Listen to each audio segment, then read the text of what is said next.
Ya, selamat siang Bapak Ibu, sahabat Asia semuanya. Terima kasih sudah bergabung di acara kita hari ini di webinar Asia ya. Oke, senang sekali nih bisa ketemu dengan Bapak Ibu semua.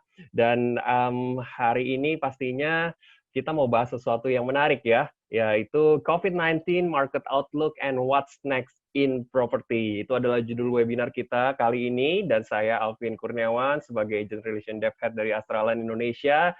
Saya akan bersama dengan para narasumber yang keren banget hari ini akan sharing sesuatu nih ya buat kita semua. Nah, pandemi corona ya berimbas pada negatifnya pertumbuhan ekonomi global, baik itu dari sejak awal tahun bahkan sampai pertengahan ini. Ya, pastinya kita juga merasakan ya, dan para pekerja, karyawan, pebisnis pun juga terkena dampaknya. Baik itu negara maju maupun negara berkembang juga terkena dampak-dampaknya. Berbagai sektor, ya, mulai dari pariwisata, akomodasi, ya, jasa makanan, perdagangan retail, dan juga perdagangan besar, manufaktur, dan juga bahkan properti, juga mengalami ya berbagai situasi yang terkait dengan COVID-19 ini. Lalu bagaimana nih kondisi pasar global saat ini dan bagaimana nasib properti di Indonesia selanjutnya? Ya, hari ini kita akan bahas dan mendengarkan penjelasan dari narasumber kita ya. What's the new normal of property market di Indonesia dan juga market secara global? Ini akan kita bahas dengan pakar-pakar kita pada hari ini, di mana sudah hadir bersama dengan saya ada Pak Johan Kesuma Harsa sebagai FX Specialist dan Market Strategist Permata Bank. Selamat siang Pak Johan. Selamat siang Pak Alvin. Selamat siang semua Ya, Bapak Ibu. apa kabar Pak? Baik. Baik ya, oke. Bersama dengan saya juga sudah ada Pak Jaya Cahyadi sebagai Executive Director dari Remax Indonesia, ya, dan juga Vice Chairman of RAB. Oke, selamat siang Pak Jaya. Siang, Pak Alvin.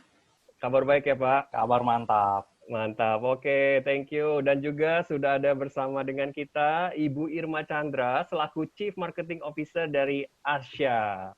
Selamat siang Bu Irma. Selamat siang Alvin, selamat siang Oke, teman-teman. ya ini narasumber kita yang paling cantik dari semuanya. Ya, oke, baik. Ya, ini hari ini pastinya kita mau bahas sesuatu yang seru, dan saya harap ini bisa kita take note dan menjadi manfaat buat kita semua ya. Dan tanpa berpanjang lebar lagi, sebelum kita masuk lebih jauh bahas soal properti, kita pastinya mau tahu dulu nih, capture market kita seperti apa, secara global, secara nasional, seperti apa yang terjadi, bagaimana ini ada trade-nya, ada opportunity-nya di bagian mana. Nah, mungkin kita akan simak lebih lanjut dari narasumber kita, Pak Johan Kesuma, yang merupakan seorang yang pastinya pakar di bidangnya, dan dari Permata Bank juga yang merupakan partner dari Asia. Oke, silakan Pak Johan, saya persilakan pemaparannya. Oke, baik. Terima kasih Pak Alvin. Selamat siang Pak Jaya, Bu Irma juga. Selamat siang juga Bapak Ibu sekalian. Senang sekali saya untuk memenuhi undangan di sini ya, untuk share beberapa hal terkait dengan market, terutama akhir-akhir ini di masa pandemik. Ya, mungkin saya akan coba tampilkan presentasinya ya Bapak Ibu. Mudah-mudahan terlihat jelas ya Bapak Ibu. Ya. Oke. Oke, kalau kita bicara COVID-19 ya Bapak Ibu ya, saya update sedikit sekarang sudah sampai mana kita ya. Ini adalah data per tanggal 28 Mei kemarin, di mana saat ini kasus sudah sekitar 5,8 juta kasus di seluruh dunia, ya, dengan jumlah kematian 358.000. Dan ini kalau Bapak Ibu ingat waktu awal mula COVID ini ditemukan ya, awal tahun ini sekitar bulan Januari, bulan Februari, ini kita masih nggak terlalu worried gitu ya, karena kedengarannya hanya terjadi di China. Ya, bahkan ada yang bilang saat itu bahwa kemungkinan kita, orang Indonesia, yang bisa terjangkit bahkan meninggal karena COVID ini jauh lebih kecil probability-nya dibandingkan kalau misalnya kita amit-amit ketabrak mobil di jalan gitu ya. Jadi segitu kecilnya sehingga orang juga bilang kayaknya nggak lebih bahaya dibandingkan demam berdarah gitu kan. Which is sebenarnya pada saat itu benar Bapak Ibu. Tapi sering berjalannya waktu ternyata COVID-19 ini menjelma menjadi sesuatu yang sangat luar biasa besar impact-nya, ya. Bahkan yang tadinya kita pikir ini akan segera berlalu di bulan April seiringan dengan munculnya musim panas di China, ternyata justru melebar ke seluruh negara lain di dunia, Bapak Ibu. Ya, di sini Bapak Ibu bisa lihat bahwa sekarang China bukan lagi yang pertama, tapi justru Amerika, bahkan sekarang yang kedua adalah Brazil, ya, dan seterusnya. Bapak Ibu bisa lihat di slide. Kita Indonesia juga sudah cukup banyak ya kasusnya, sekitar 20, bahkan sekarang udah di atas 25.000, bahkan 30.000 ya Bapak Ibu, dengan jumlah kematian di seluruh dunia yang semakin tinggi gitu ya. Dan ini bisa dibilang adalah sesuatu yang baru Bapak Ibu, karena walaupun kita bukan pandemi yang pertama di dunia ya, dan bukan juga wabah yang pertama yang bisa menyebabkan pasar modal di dunia itu turun gitu ya.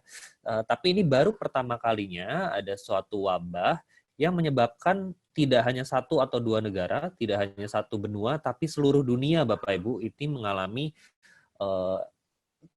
ekonomi yang melambat ya, bahkan berhenti ya, karena kalau Bapak Ibu ingat pada saat terjadi pandemi ini semua negara ini mengalami yang namanya lockdown ya, semua aktivitas ekonomi praktis ini berhenti ya, dan indikator ekonomi ini juga turun signifikan. Nah, kalau kita lihat sekarang dari seluruh dunia Bapak Ibu, tinggal 2 negara nih yang mengklaim bahwa tidak ada COVID-19, itu di Turkmenistan dan North Korea atau Korea Utara ya. Ya, walaupun kita nggak tahu ya seberapa benar berita itu, apakah benar nggak ada atau ditutup-tutupin ya, pemerintahnya tidak transparan. Tapi sekarang ya bisa dibilang hampir 99% negara itu sudah terkena wabah ini. Nah, impact-nya juga cukup besar ya Bapak Ibu. Ya, kita juga sudah merasakan sendiri, dan paling berat memang untuk di Indonesia terjadi di bulan Maret kemarin, di mana indeks saham kita sempat menyentuh level 8 tahun terakhir, terendah dalam 8 tahun terakhir. Rupiah juga kalau Bapak Ibu ingat sempat hampir menyentuh 17.000, yang mana juga level terendah sepanjang masa ya Bapak Ibu, lebih rendah dibandingkan tahun 98. Kemudian pertumbuhan ekonomi kita sudah keluar, yang kuartal 1 itu turun dari 5% jadi 2,3% di kuartal 1, padahal pandemiknya di Indonesia baru masuk akhir kuartal 1 nih, jadi kemungkinan kuartal 2 bisa terjadi keluar pertumbuhan ekonomi kita lebih rendah lagi. Ya, cadangan devisa juga turun dan sebagainya. Begitu juga dengan global ya Bapak Ibu. Ya, contohnya di Amerika, pertumbuhan ekonomi China juga turun drastis, minyak juga turun drastis Bapak Ibu ya, dan sebagainya. Nah, yang menjadi challenge Bapak Ibu sebenarnya adalah penyebaran wabah COVID ini yang tidak merata di seluruh dunia.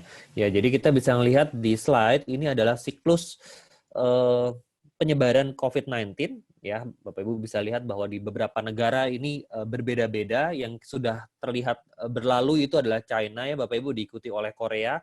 Walaupun Korea hari ini ada berita bahwa new normalnya kemungkinan nggak berhasil gitu ya Bapak Ibu, karena bisa saja setelah new normal ada second wave ya, dan itu bisa saja terjadi, nanti kita akan bahas. Tapi secara umum memang negara-negara ini yang sudah lewat, sedangkan kita di Indonesia Bapak Ibu sebenarnya bahkan belum mencapai titik puncak Bapak Ibu ya. Kalau ini adalah chart di 24 April, mungkin sekarang kondisinya sudah agak lebih naik ya Bapak Ibu ya. Hopefully kita sudah hampir mencapai puncak ya. Di Jakarta kemarin diberitakan bahwa pertumbuhan penyakitnya pertumbuhan kasusnya juga sudah melambat ya, tapi banyak negara yang masih mengalami peningkatan kasus yang signifikan. Kemudian nah, ini data ya per tanggal 28 Mei ini juga baru Bapak Ibu. Kita lihat yang saya sebutkan tadi bahwa daily new cases ya, kasus baru di Indonesia ini terlihat belum menurun banget Bapak Ibu ya. Bahkan beberapa titik masih mengalami kenaikan yang cukup banyak. Begitu juga dengan daily new deaths di Indonesia juga belum memperlihatkan penurunan yang stabil atau yang konsisten. Ya, apalagi nanti kalau misalnya ya ini kan udah mulai ya Juni ya, pasca Lebaran, yang tadinya berhasil untuk mudik akan mencoba untuk kembali masuk ke Jakarta, bisa saja akan terjadi lonjakan new cases ya.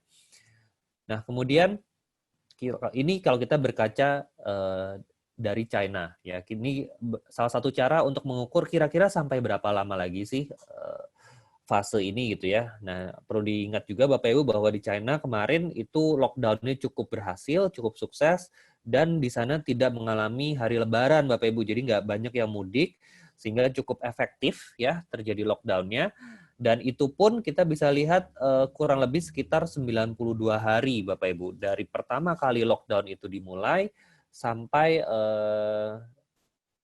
sampai benar-benar siklusnya tuh lewat atau terjadi soft social distancing ya, atau PSBB-nya juga sudah selesai, itu kurang lebih 90 hari. Di Indonesia mungkin bisa lebih lama dari ini karena kita lihat juga behavior masyarakatnya berbeda ya, dan juga ya mungkin ada beberapa batasan juga Bapak Ibu yang terjadi di Indonesia penanganannya dibandingkan di China.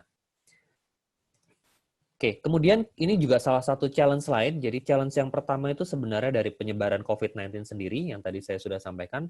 Challenge yang kedua itu datang dari negative economic indicator, yang akan kita ketahui dalam beberapa bulan ke depan gitu ya. Jadi indikator-indikator ekonomi ini kan secara rutin akan muncul ya Bapak Ibu laporan-laporannya.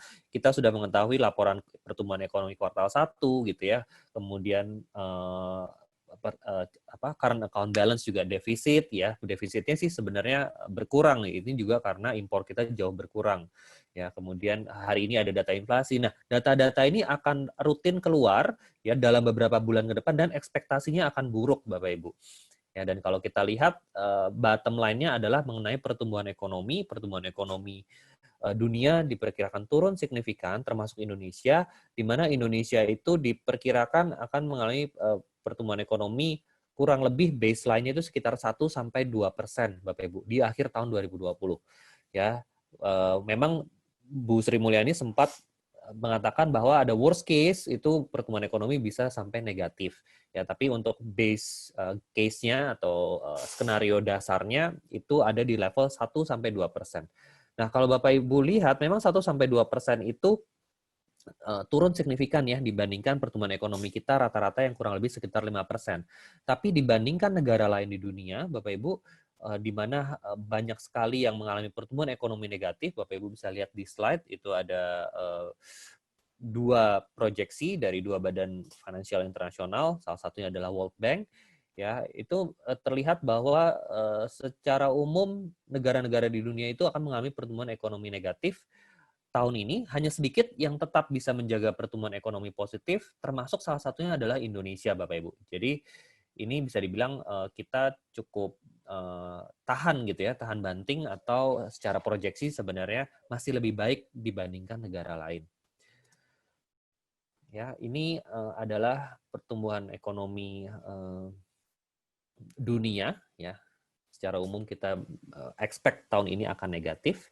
Ya, tahun 2021 akan recover ya, atau bounce back Bapak Ibu. Nah, kemudian another challenge Bapak Ibu ya, bahwa kalau kita lihat dana asing ini juga masih secara konsisten keluar ya dari pasar modal kita, baik dari pasar saham ya maupun obligasi dalam 1 bulan terakhir. Namun dalam beberapa minggu terakhir ini sudah mulai kembali Bapak Ibu.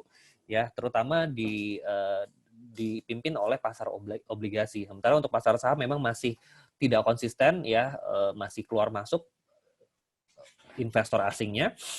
Untuk secara year to date sudah kurang lebih sekitar 28 triliun yang keluar dari pasar saham. Hari ini IHSG-nya naik dan ada dana asing masuk Bapak Ibu, foreign buy itu kurang lebih 500 miliar. Hopefully ini pertanda bagus ya. Dari obligasi juga di bulan Maret keluar banyak sekali Bapak Ibu, kurang lebih sekitar 160 triliun.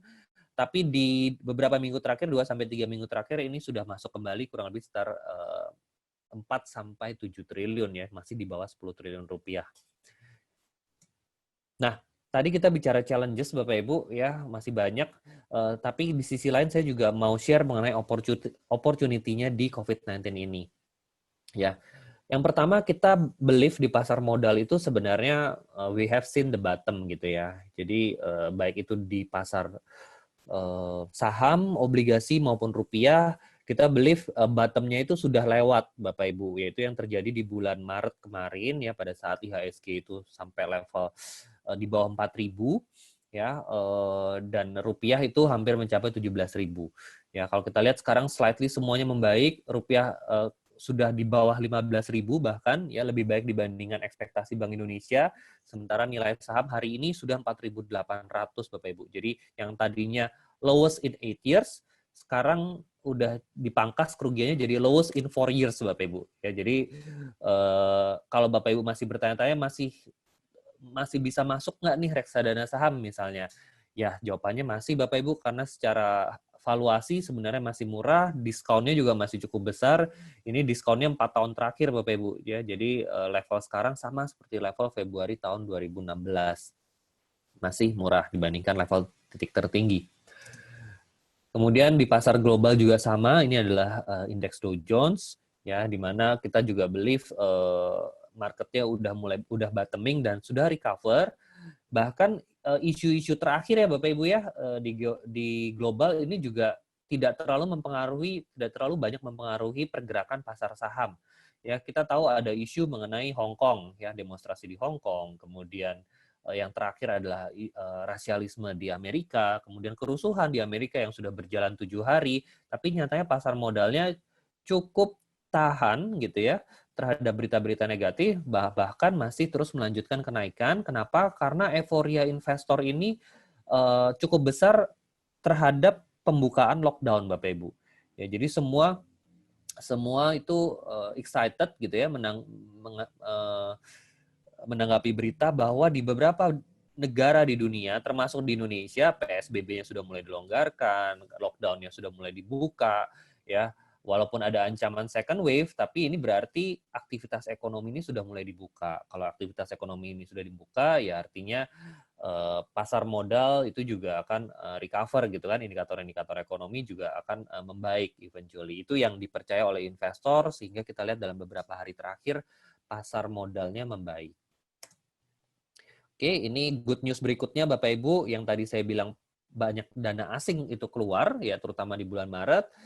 Di bulan Mei ini sudah mulai balik, ya, apalagi di pasar obligasi ini sudah balik kurang lebih sekitar yang tadi saya sebutkan 4 sampai 7 triliun rupiah di bulan Mei. Masih belum terlalu konsisten, ya, tapi ini bisa menunjukkan bahwa appetite investor asing terhadap Indonesia itu sebenarnya cukup besar, ya, di luar dari masalah pandemi ini, gitu Bapak Ibu.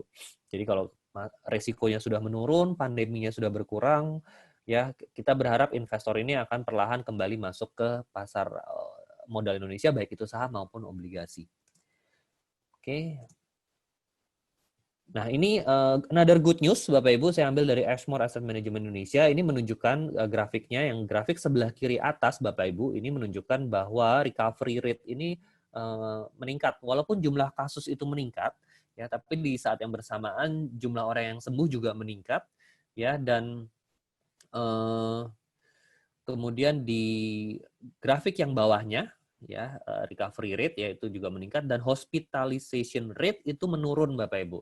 Ya, jadi salah satu faktor yang menyebabkan pemerintah itu berani gitu ya mengambil keputusan untuk stop PSBB atau mengurangi lockdown dan sebagainya, itu salah satunya adalah hospitalization rate, supaya kalau misalnya nanti terjadi second wave gitu ya, rumah sakit ini tetap mampu untuk menampung jumlah orang yang sakit gitu ya. Jadi jangan sampai PSBB-nya dikurangin padahal orang yang masuk rumah sakit ini masih cukup banyak, cukup tinggi setiap harinya. Nah, ini terlihat bahwa jumlah orang yang masuk rumah sakit karena COVID-19 ini juga sudah berkurang, artinya kapasitas rumah sakit ini juga perlahan ini kembali normal Bapak Ibu. Sehingga kalau misalnya PSBB itu dikurangin dan nanti ternyata terjadi second wave, ini rumah sakit seharusnya sudah cukup siap ya. Jadi ini sudah diperhitungkan. Seharusnya idealnya seperti itu.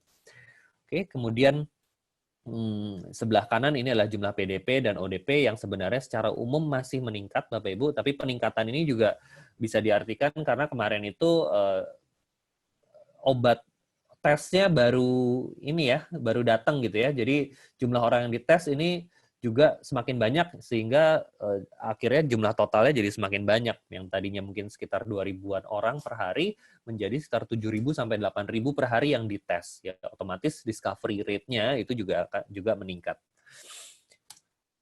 Oke, kemudian good news berikutnya adalah stimulus, Bapak Ibu ya, stimulus yang digelontorkan oleh pemerintah dan juga bank sentral di seluruh dunia, termasuk Indonesia. Makanya kemarin Bapak Ibu mungkin sering dengar istilah cetak duit gitu ya. Nah, sebenarnya bahasa lainnya adalah quantitative easing, bukan secara harafiah cetak uang kartal, uang kertasnya dicetak, di print gitu, enggak. Tapi ini adalah bentuk kebijakan pelonggaran moneter ya untuk menjaga ekonomi negara itu tetap jatuhnya tidak terlalu jauh gitu ya. Kalau di Indonesia BI contohnya dengan cara melakukan penurunan suku bunga, kemudian penurunan giro wajib minimum ya. Ini kemudian pembelian obligasi gitu ya supaya rupiahnya nggak terlalu rendah. Di sisi lain bank itu juga punya likuiditas yang cukup Bapak Ibu ya. Karena perbankan ini kan salah satu sektor kunci ya kalau misalnya terjadi krisis ekonomi. Ya, jadi ini adalah hal-hal yang dilakukan oleh pemerintah dan Bank Indonesia dan ini serentak dilakukan di seluruh dunia Bapak Ibu. Ya, sehingga Bapak Ibu bisa lihat bahwa semua negara ini menggelontorkan stimulus, bahkan yang paling besar itu adalah Jepang dan Amerika, di mana cetak duitnya begitu besar sampai dibilangnya unlimited quantitative easing ya Bapak Ibu. Jadi nggak terbatas mereka mau cetak duit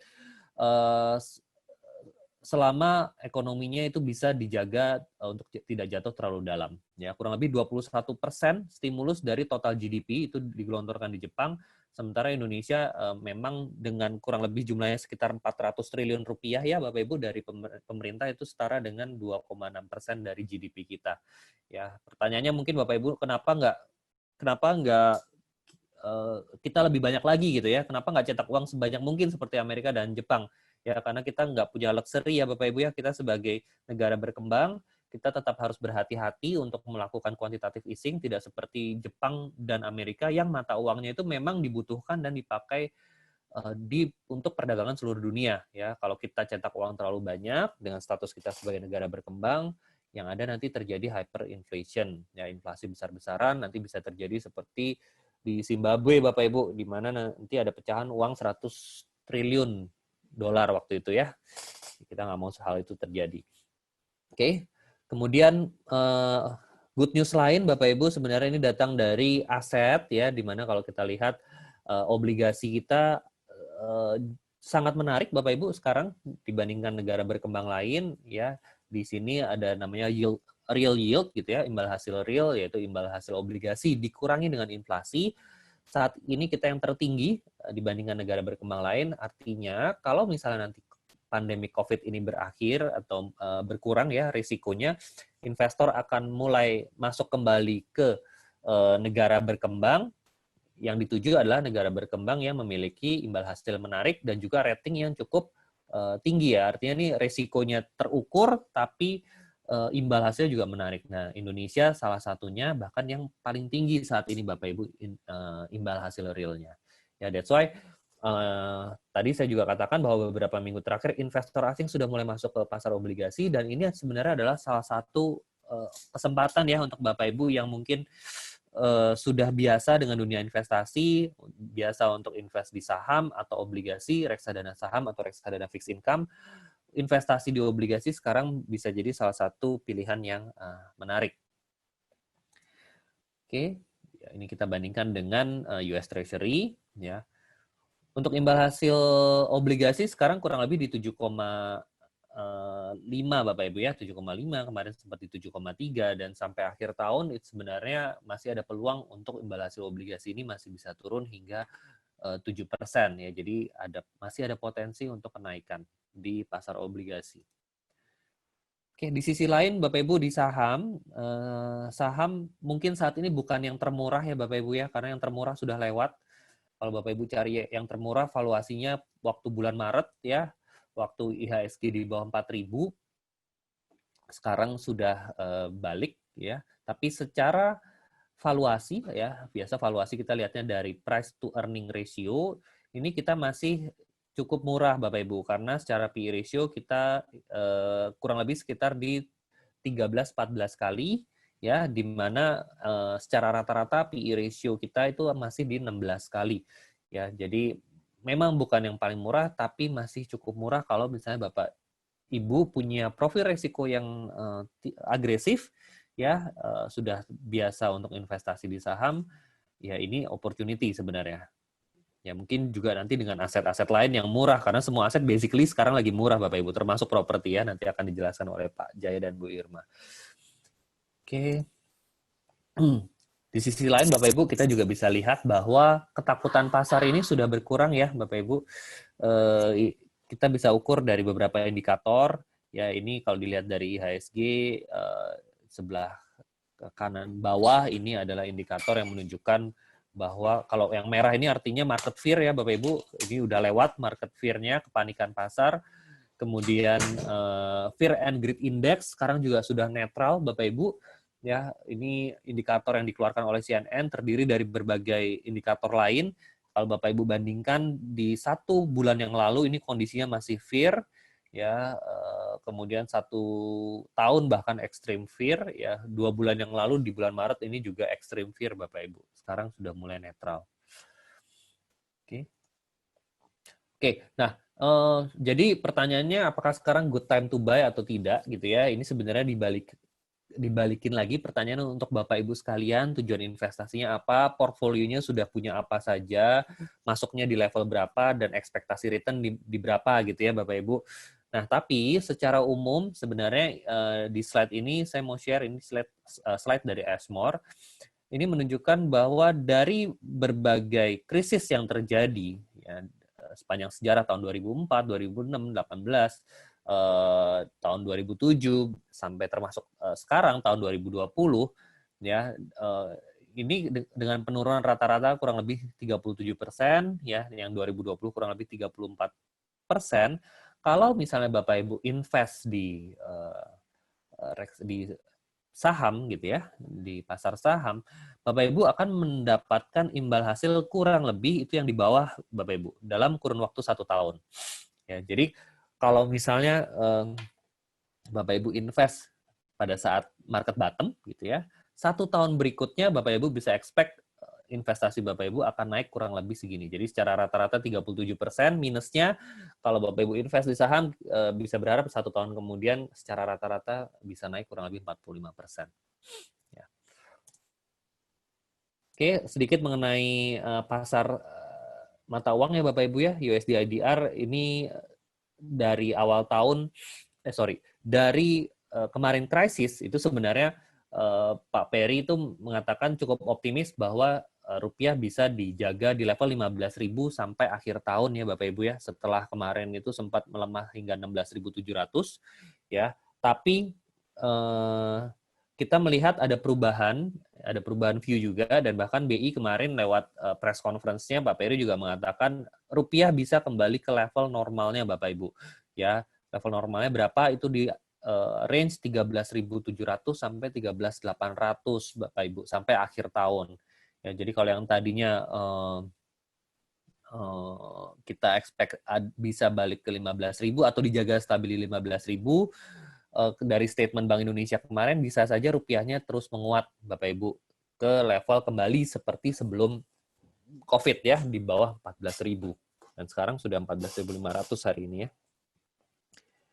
Oke, ya ini salah satu faktornya, beberapa faktor kenapa Bank Indonesia cukup pede gitu ya, bahwa rupiah akan menguat, inflasi terkendali, kemudian secara current account deficit ya, neraca juga terkendali, investor juga sudah mulai balik dan sebagainya.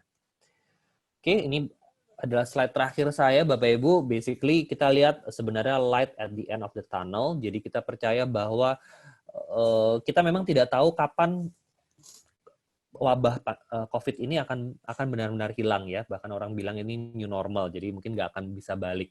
Ya, kalaupun balik akan gradual Bapak Ibu ya. Mungkin ada yang bilang ini U-shape gitu ya, bentuknya U bukan bentuknya V ya. Tapi yang jelas Bapak Ibu kalau kita bicara dari sudut pandang ekonomi ini akan berlalu Bapak Ibu, dan kita bisa lihat forecast dari beberapa badan financial ini dari Fitch ya, walaupun tahun 2020 ini GDP atau pertumbuhan ekonomi kita itu hanya 2%, tapi tahun 2021 ini akan recover dan bounce back itu di 6% ya. Kemudian juga dari Batavia, kemarin Batavia Prosperindo Asset Management juga mengatakan hal yang sama, tahun 2021 itu juga berharap akan naik kurang lebih sekitar 6,5 sampai 6,8%.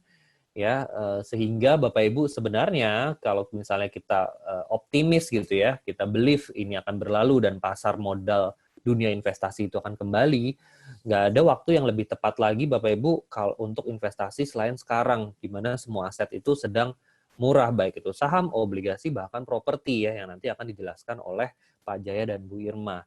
Ya, dan kalau kita bicara sektor, Bapak Ibu, ada beberapa sektor yang diuntungkan, memang bukan diuntungkan ya, tapi cukup defensif di era COVID-19 ini, yaitu consumer misalnya, karena semua orang kembali lagi memenuhi kebutuhan dasar ya Bapak Ibu. Kemudian yang kedua telekomunikasi, karena semua orang butuh data, internet, ya. Dan salah satu sektor yang juga akan menarik adalah properti. Makanya ada event ini dan juga kita sangat senang untuk bisa share opportunity juga di pasar properti yang akan dilanjutkan dijelaskan oleh Pak Jaya dan Bu Irma. Mungkin itu aja dari saya kembalikan ke Pak Alvin. Oke, wow, ini data yang menarik sekali ya, Pak Johan. Thank you sudah share. Dan ya kita bisa lihat ternyata di balik semua isu yang memang jadi concern kita, ternyata masih ada banyak opportunity ya, karena ternyata market juga sudah bounce back dan kita lihat sudah banyak angka-angka yang menunjukkan hal tersebut. Jadi confidence level kita juga harusnya lebih membaik ya, Bapak Ibu semua ya, melihat apa yang baru saja disampaikan.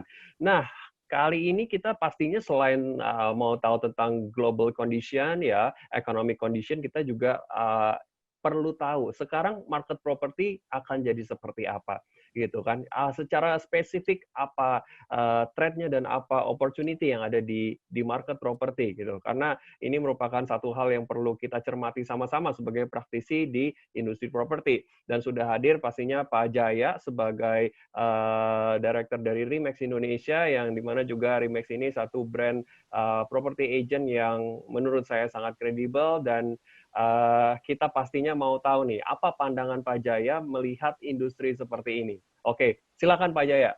Thank you Pak Alvin. Selamat siang Bapak Ibu semuanya. Salam kenal. Izinkan saya untuk share presentation saya hari ini. Oke, tunggu sebentar.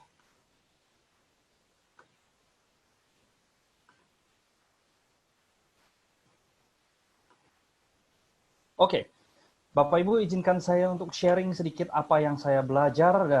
Ada beberapa hal yang saya perhatikan ketika saya pergi untuk Remax Conference pada bulan Februari 2020 kemarin. Diadakan di Amerika dan dihadiri oleh lebih dari 70 negara. Di sana teman-teman saya dari negara-negara lain memaparkan tentang industri properti yang terjadi baik di negara-negara yang sudah memulai ada kasus-kasus COVID maupun negara-negara yang sedang lagi memasuki fase COVID itu. Jadi hari ini saya namakan tema saya Your Second Chance, Bapak Ibu. Nanti saya akan jelaskan kenapa saya menamakan ini Your Second Chance. Karena first chance-nya sudah lewat, Bapak Ibu. Dan saya tambahkan di bawahnya, presentasi saya ini, saya ingin mengajak Bapak Ibu untuk berpikir lebih lanjut agar Anda semua bisa menikmati buah dari hasil investasi Anda di kemudian hari. Kebetulan ada satu buku yang salah satu favorite book saya, yang juga sudah diterjemahkan ke bahasa Indonesia, judulnya adalah Think and Grow Rich, Bapak Ibu. Ini adalah satu buku bisnis klasik yang ditulis oleh Napoleon Hill, yang Bapak Ibu semuanya di tempat ini bisa saling baca, untuk menambah wawasan dan menambah ilmu untuk di kemudian hari. Sedikit background dulu Bapak Ibu dari saya. Saya educated-nya itu di luar negeri. Saya punya SD dan SMP di Singapura, lalu saya ke Amerika untuk belajar di bagian finance dan operation management. Saya juga saya punya masters juga di University of Pepperdine University di Los Angeles. Saat ini saya menjabat sebagai Wakil Ketua Umum Asosiasi Real Estate Broker Indonesia. Kebetulan saya juga adalah Executive Director dari Remax Indonesia. Remax hadir di 115 negara, Bapak Ibu, jadi kita banyak belajar apa yang dilakukan oleh negara-negara lain pada saat pandemi, pada sebelum pandemi, dan apa yang sudah dipersiapkan oleh mereka dan klien-klien mereka yang ada di negara-negara itu untuk ketika lockdown ini sudah dibuka. Saya juga sempat bekerja untuk Universal Studios di Hollywood yang bikin film, Bapak Ibu, di bagian financial analysis. Jadi saya juga sudah di training dan dibiasakan untuk melakukan analisa. Jadi izinkan saya untuk membagikan sedikit apa yang saya analisa dan apa yang saya pelajari agar bisa menjadi satu bahan dan berkat bagi Bapak Ibu semua. So, source saya Bapak Ibu, seperti yang saya bilang tadi, Remax ada di 115 negara, jadi sebagian besar negara di mana Remax ada, itu semuanya kena COVID Bapak Ibu. Khususnya kita belajar banyak dari negara-negara Italia dan Spanyol dan Amerika, di mana COVID sangat merajalela di negara-negara itu. Di negara-negara tersebut lockdown-nya itu benar-benar tight lockdown Bapak Ibu, tidak seperti yang terjadi di Indonesia PSBB. Bahkan di satu negara yang di mana Remax berkembang pesat, Filipina, satu rumah diberikan satu pas untuk keluar, jadi hanya boleh satu orang dari rumah itu yang keluar setiap harinya dengan membawa pas. Kalau tidak membawa pas akan ada konsekuensinya. Nah, lalu ketika saya ke Amerika pada akhir bulan Februari itu, Bapak Ibu, di mana ada 7.000 orang berkumpul untuk konferensi real estate, Bapak Ibu, saya kaget pas saya sampai di Amerika karena tidak ada yang pakai masker. Di airport di Amerika tidak ada pengecekan, tidak ada, pokoknya seperti biasa saja. Lalu saya sempat di Los Angeles dan di Las Vegas, saya cari masker, tidak ketemu. Kok bisa di negara di mana populasinya tidak menggunakan masker, tapi maskernya pada nggak ada? Saya sudah mulai berpikir, dan saya lihat di tengah-tengah konferensi itu, di mana 7.000 orang berkumpul, Bapak Ibu, bisa bayangin, dari 7.000 orang itu, hanya satu orang yang pakai masker, dan itu adalah saya, gitu loh. Karena saya sudah melihat Singapura, orang pada pakai masker, udah mulai parno gitu ya, Bapak Ibu. Saya pikir daripada saya sakit, ya udah deh, saya mendingan pakai masker. Jadi saya duduk di paling ujung, ada orang batuk, saya pindah. Ada orang batuk, saya pindah. Tetapi di situ saya bisa belajar, oh, what is going on, gitu loh. Kenapa negara-negara ini menganggap remeh? Saya sempat bicara sama teman saya, seperti tadi Pak Johan sudah sempat bilang, di negara Amerika mereka bilang tahun lalu itu ada 60.000 orang yang meninggal dari flu. So ini baru 3.000 orang, kecil dia bilang gitu. Saya nggak peduli, tetap Bapak Ibu, setiap saya bicara salaman sama orang saya cuci tangan. Habis bicara sama orang saya pakai masker gitu. Jadi untuk menjaga Bapak Ibu ya. So saya akan berikan sedikit insight Bapak Ibu, apa sih yang orang-orang di seluruh dunia ini, di berbagai dunia ini lakukan untuk mempersiapkan diri new normal dan juga investasi properti di kemudian hari. Kebetulan kita dari REB juga bergabung dengan negara-negara ASEAN, Bapak Ibu. Jadi kita juga mengetahui, saya mengetahui satu sisi dari sisi internasional di mana negara-negara Barat, Timur Tengah, dan bahkan negara-negara di Afrika, karena Remax ada di South Africa, ada di Timur Tengah, Bapak Ibu. Jadi kita belajar semuanya what's going on, what is next, ya, karena kita melihat bahwa seringkali Southeast Asia itu mengikuti apa yang terjadi di bagian negara-negara bagian Barat. Oke, saya mau masuk sekarang ke the real deal, property Bapak Ibu. Mark Twain, satu penulis terkenal dari Western country, dan dia sempat bilang begini, buy land because they are not making it anymore. Belilah tanah, belilah satu properti yang orang tidak bisa buat di kemudian hari. Saya ingin bagikan sesuatu dulu Bapak Ibu untuk presentasi saya ini. Saya ingin ingatkan Bapak Ibu semua bahwa properti ini adalah satu alat investasi, bukan satu alat untuk spekulasi. Banyak dari kita mungkin karena kejadian di 2012, nanti saya juga akan bagikan ke Bapak Ibu, kejadian di 2012 membuat kita melihat properti ini adalah satu tools untuk spekulasi. Dan saya mau mengatakan di tempat ini bahwa properti adalah investasi jangka panjang, Bapak Ibu. Jangan menggunakan cash flow jangka pendek Anda untuk investasi di properti jangka panjang. Tadi Pak Johan sempat bilang, Anda perlu melihat Anda punya aset apa aja di dalam portfolio investasi Anda. Yang pastinya Bapak Ibu, Anda harus memiliki properti sebagai salah satu alat investasi Anda di dalam portfolio Anda. Yang kedua, properti adalah investasi yang solid dan selalu investasi yang aman untuk Anda berinvestasi, Bapak Ibu. Ya, saya akan bagikan nanti kenapa ini adalah investasi yang aman. Yang terakhir, investasi memerlukan satu pemikiran yang jelas, memerlukan satu strategi, dan memerlukan satu perhitungan, Bapak Ibu. Ketika Anda mau investasi di properti, bukan semena-mena seperti Anda investasi mungkin seperti beli mobil. Bukan, investasi properti adalah investasi yang terbesar yang seseorang bisa lakukan di dalam kehidupan mereka. So, investasi ini perlu menggunakan satu strategi dan kalkulasi yang baik. Di forum ini, di webinar ini, saya juga ditemani beberapa teman-teman saya dari kantor Remax yang ada di Jakarta Timur, Jakarta Garden City, yang siap membantu Bapak Ibu jika ada pertanyaan-pertanyaan mengenai properti setelah presentasi saya ini. Oke. Izinkan saya membawa Bapak Ibu kembali ke beberapa tahun terakhir dari tahun 98. Di mana kita semua mengingat bahwa ada Great Economic Crisis yang terjadi di Indonesia. Tetapi pada saat itu juga terjadi satu opportunity yang terbesar yang pernah terjadi untuk investasi di properti. Kenapa saya bilang begini?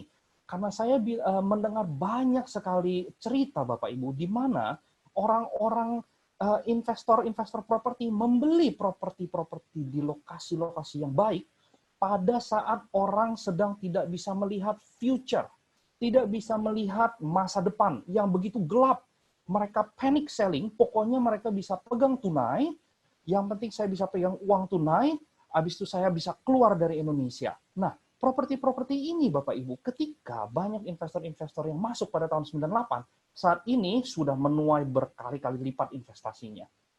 Nah, kita lihat, sejak 98 ke 2002, setiap tahun growth of GDP, Gross Domestic Product Indonesia, itu bertumbuh hampir 5%, Bapak Ibu. Nah, ketika kita mencapai 2008 di negara-negara lain ada subprime mortgage, semuanya tergulung dengan krisis yang kedua kali, Indonesia aman. Kenapa? Karena tahun 98 orang sudah belajar. Orang sudah tahu bagaimana caranya untuk saya bisa mengkontrol risk saya, risk exposure saya terhadap bank, terhadap investasi saya, bisa saya kontrol. Nah, jadi orang melihat bahwa pada saat tahun 2008 di Indonesia itu tenang-tenang aja Bapak Ibu. Mungkin yes ada sedikit goncangan tetapi tidak terlalu seperti negara-negara lain. Orang sudah melihat sejak 98 sampai 2002, dari 2002 sampai 2008 ada satu stability di dalam politik, di dalam ekonomi, ada satu stability. Ini yang membuat investor-investor properti confident. Tadi Pak Johan juga sempat bilang consumer confidence-nya itu sangat-sangat penting untuk investasi di properti. Nah, ketika terjadi satu peningkatan dan stabilitas dalam consumer confidence, Bapak Ibu, terjadilah satu investasi di bidang properti besar-besaran yang membuat properti Indonesia, kalau misalnya Bapak Ibu melihat di table saya ini, tahun 2013, Indonesia adalah pasar properti nomor 1 di dunia, Bapak Ibu. Nah, kenapa itu bisa terjadi? Karena dari tahun 1998 sampai 2013 itu ada satu pertumbuhan ekonomi dan stabilitas yang konsisten dalam beberapa waktu yang berturut-turut. Oke, kita lihat lagi. Lanjut terus Bapak Ibu ya. Kenapa saya bilang ini adalah second chance? Ketika 2016 terjadi tax amnesty, di mana pajak sudah mulai ketat untuk memegang dan melihat semua wajib pajak yang ada di Indonesia. Terjadi satu fear yang masuk Bapak Ibu, sehingga orang-orang tidak mau spending keluar karena takut, oke, nanti saya harus melapor kepada pajak. Nanti dana yang saya pakai harus dana-dana yang sudah terlapor sama pajak. Ya, di situ terjadi rem, ada sedikit break dalam investasi. Jadi semua orang pegang cash-nya mereka untuk hati-hati dalam berinvestasi. Bukannya tidak ada berinvestasi, tetapi orang semakin jeli dan semakin berhati-hati dalam investasi. Datanglah tahun 2019, Bapak Ibu. Ketika pemilu dan pilpres, jika Bapak Ibu semua mengingat pada saat itu, ketika terjadi ketidakstabilan, setelah sedemikian lama waktu ada stability in politics dan in in economic growth, orang mulai panik. Orang mulai tidak bisa melihat jangka panjang. Orang mulai lupa bahwa this earth is tough. Dunia ini adalah dunia yang kuat. Indonesia adalah negara yang kuat, bukan negara yang labil. Dan selama ini sudah kita lihat pembangunan Indonesia itu bertumbuh sedikit demi sedikit, terus secara terus-menerus terus bertumbuh. Tetapi orang lupa. Orang melihat, waduh, nanti kalau si A jadi presiden, apa yang akan terjadi? Si B akan menjadi presiden, apa yang terjadi? Nah, di situ terjadi krisis ekonomi, kepanikan ekonomi. Saya tidak bilang krisis ekonomi, tetapi kepanikan ekonomi. Di mana usaha-usaha main business, orang-orang itu udah mulai takut. Dan orang-orang sudah melihat bahwa spending itu turun. Tetapi deposit di bank itu naik. Jumlah deposit yang ada di bank pada saat pemilu 2019 dan 2018 itu selalu naik, Bapak Ibu. Tetapi consumer spending itu selalu menurun. Nah, ketika ini terjadi, orang-orang yang memiliki usaha utama, mereka insting pertama adalah untuk menjaga usaha pertama mereka. Investasinya dibuang, Bapak Ibu, untuk menyelamatkan usaha utama mereka. Apa yang terjadi? Ada terjadi correction in properties. Nah, banyak dari orang-orang ini membeli properti pada tahun 2012, tahun 2013, di mana pas saat itu properti lagi bagus-bagusnya dan terjadi impulse buying. Waduh, orang lain beli, cuan banyak nih, gue juga mau beli. Nah, itu yang terjadi Bapak Ibu di tahun 2013. Dan ketika sudah mulai ada serah terima dan orang melihat bahwa, wah, saya punya bisnis utama ini mulai goyang, mereka mulai buang investasinya mereka. Nah, ketika mereka buang investasinya mereka ini, they cash out, dan mereka itu coba untuk menjual, yang penting tidak rugi, Bapak Ibu. Jadi, tanpa memperhitungkan time value of money, tanpa memperhitungkan inflasi atau bunga bank, pokoknya mereka pegang cash. Makanya terjadi satu correction dalam harga-harga properti. That is your first chance untuk beli properti, di mana orang nggak tahu what is going on. Apakah nanti ketika presiden yang terpilih, apa yang akan dia lakukan pada Indonesia ini? Nah, 2020 datang. Kita lihat dari awal tahun 2020, COVID kita udah dengar di mana-mana. Kita udah melihat bahwa mulai ada goyang dari sisi nilai tukar rupiah sudah mulai turun. Kita melihat asing udah mulai berjaga-jaga, mulai berhati-hati. Kita mulai mendengar banyak negatif-negatif news yang ada di luaran sana, Bapak Ibu, dan kita tahu itu cepat atau lambat akan kena dan masuk ke Indonesia. Dan ketika bulan Maret masuk ke Indonesia, kepanikan besar terjadi. Kenapa? Karena di tahun 1998, orang-orang yang ada kepanikan di Indonesia bisa lari ke luar negeri, tetapi tahun 2020 nggak bisa lari kemana-mana, Bapak Ibu. Karena everybody close their borders. Jadi, semua orang ada di dalam defensive mode, Bapak Ibu. Cash became king. Nah, saat ini adalah saat di mana Anda memiliki second chance untuk investasi di dalam properti. Karena orang tidak bisa melihat jangka panjang. Bahkan saya memiliki teman-teman yang tidak bisa melihat akhir tahun 2020 ini, is it going to be good atau is it going to be bad? Tidak kelihatan.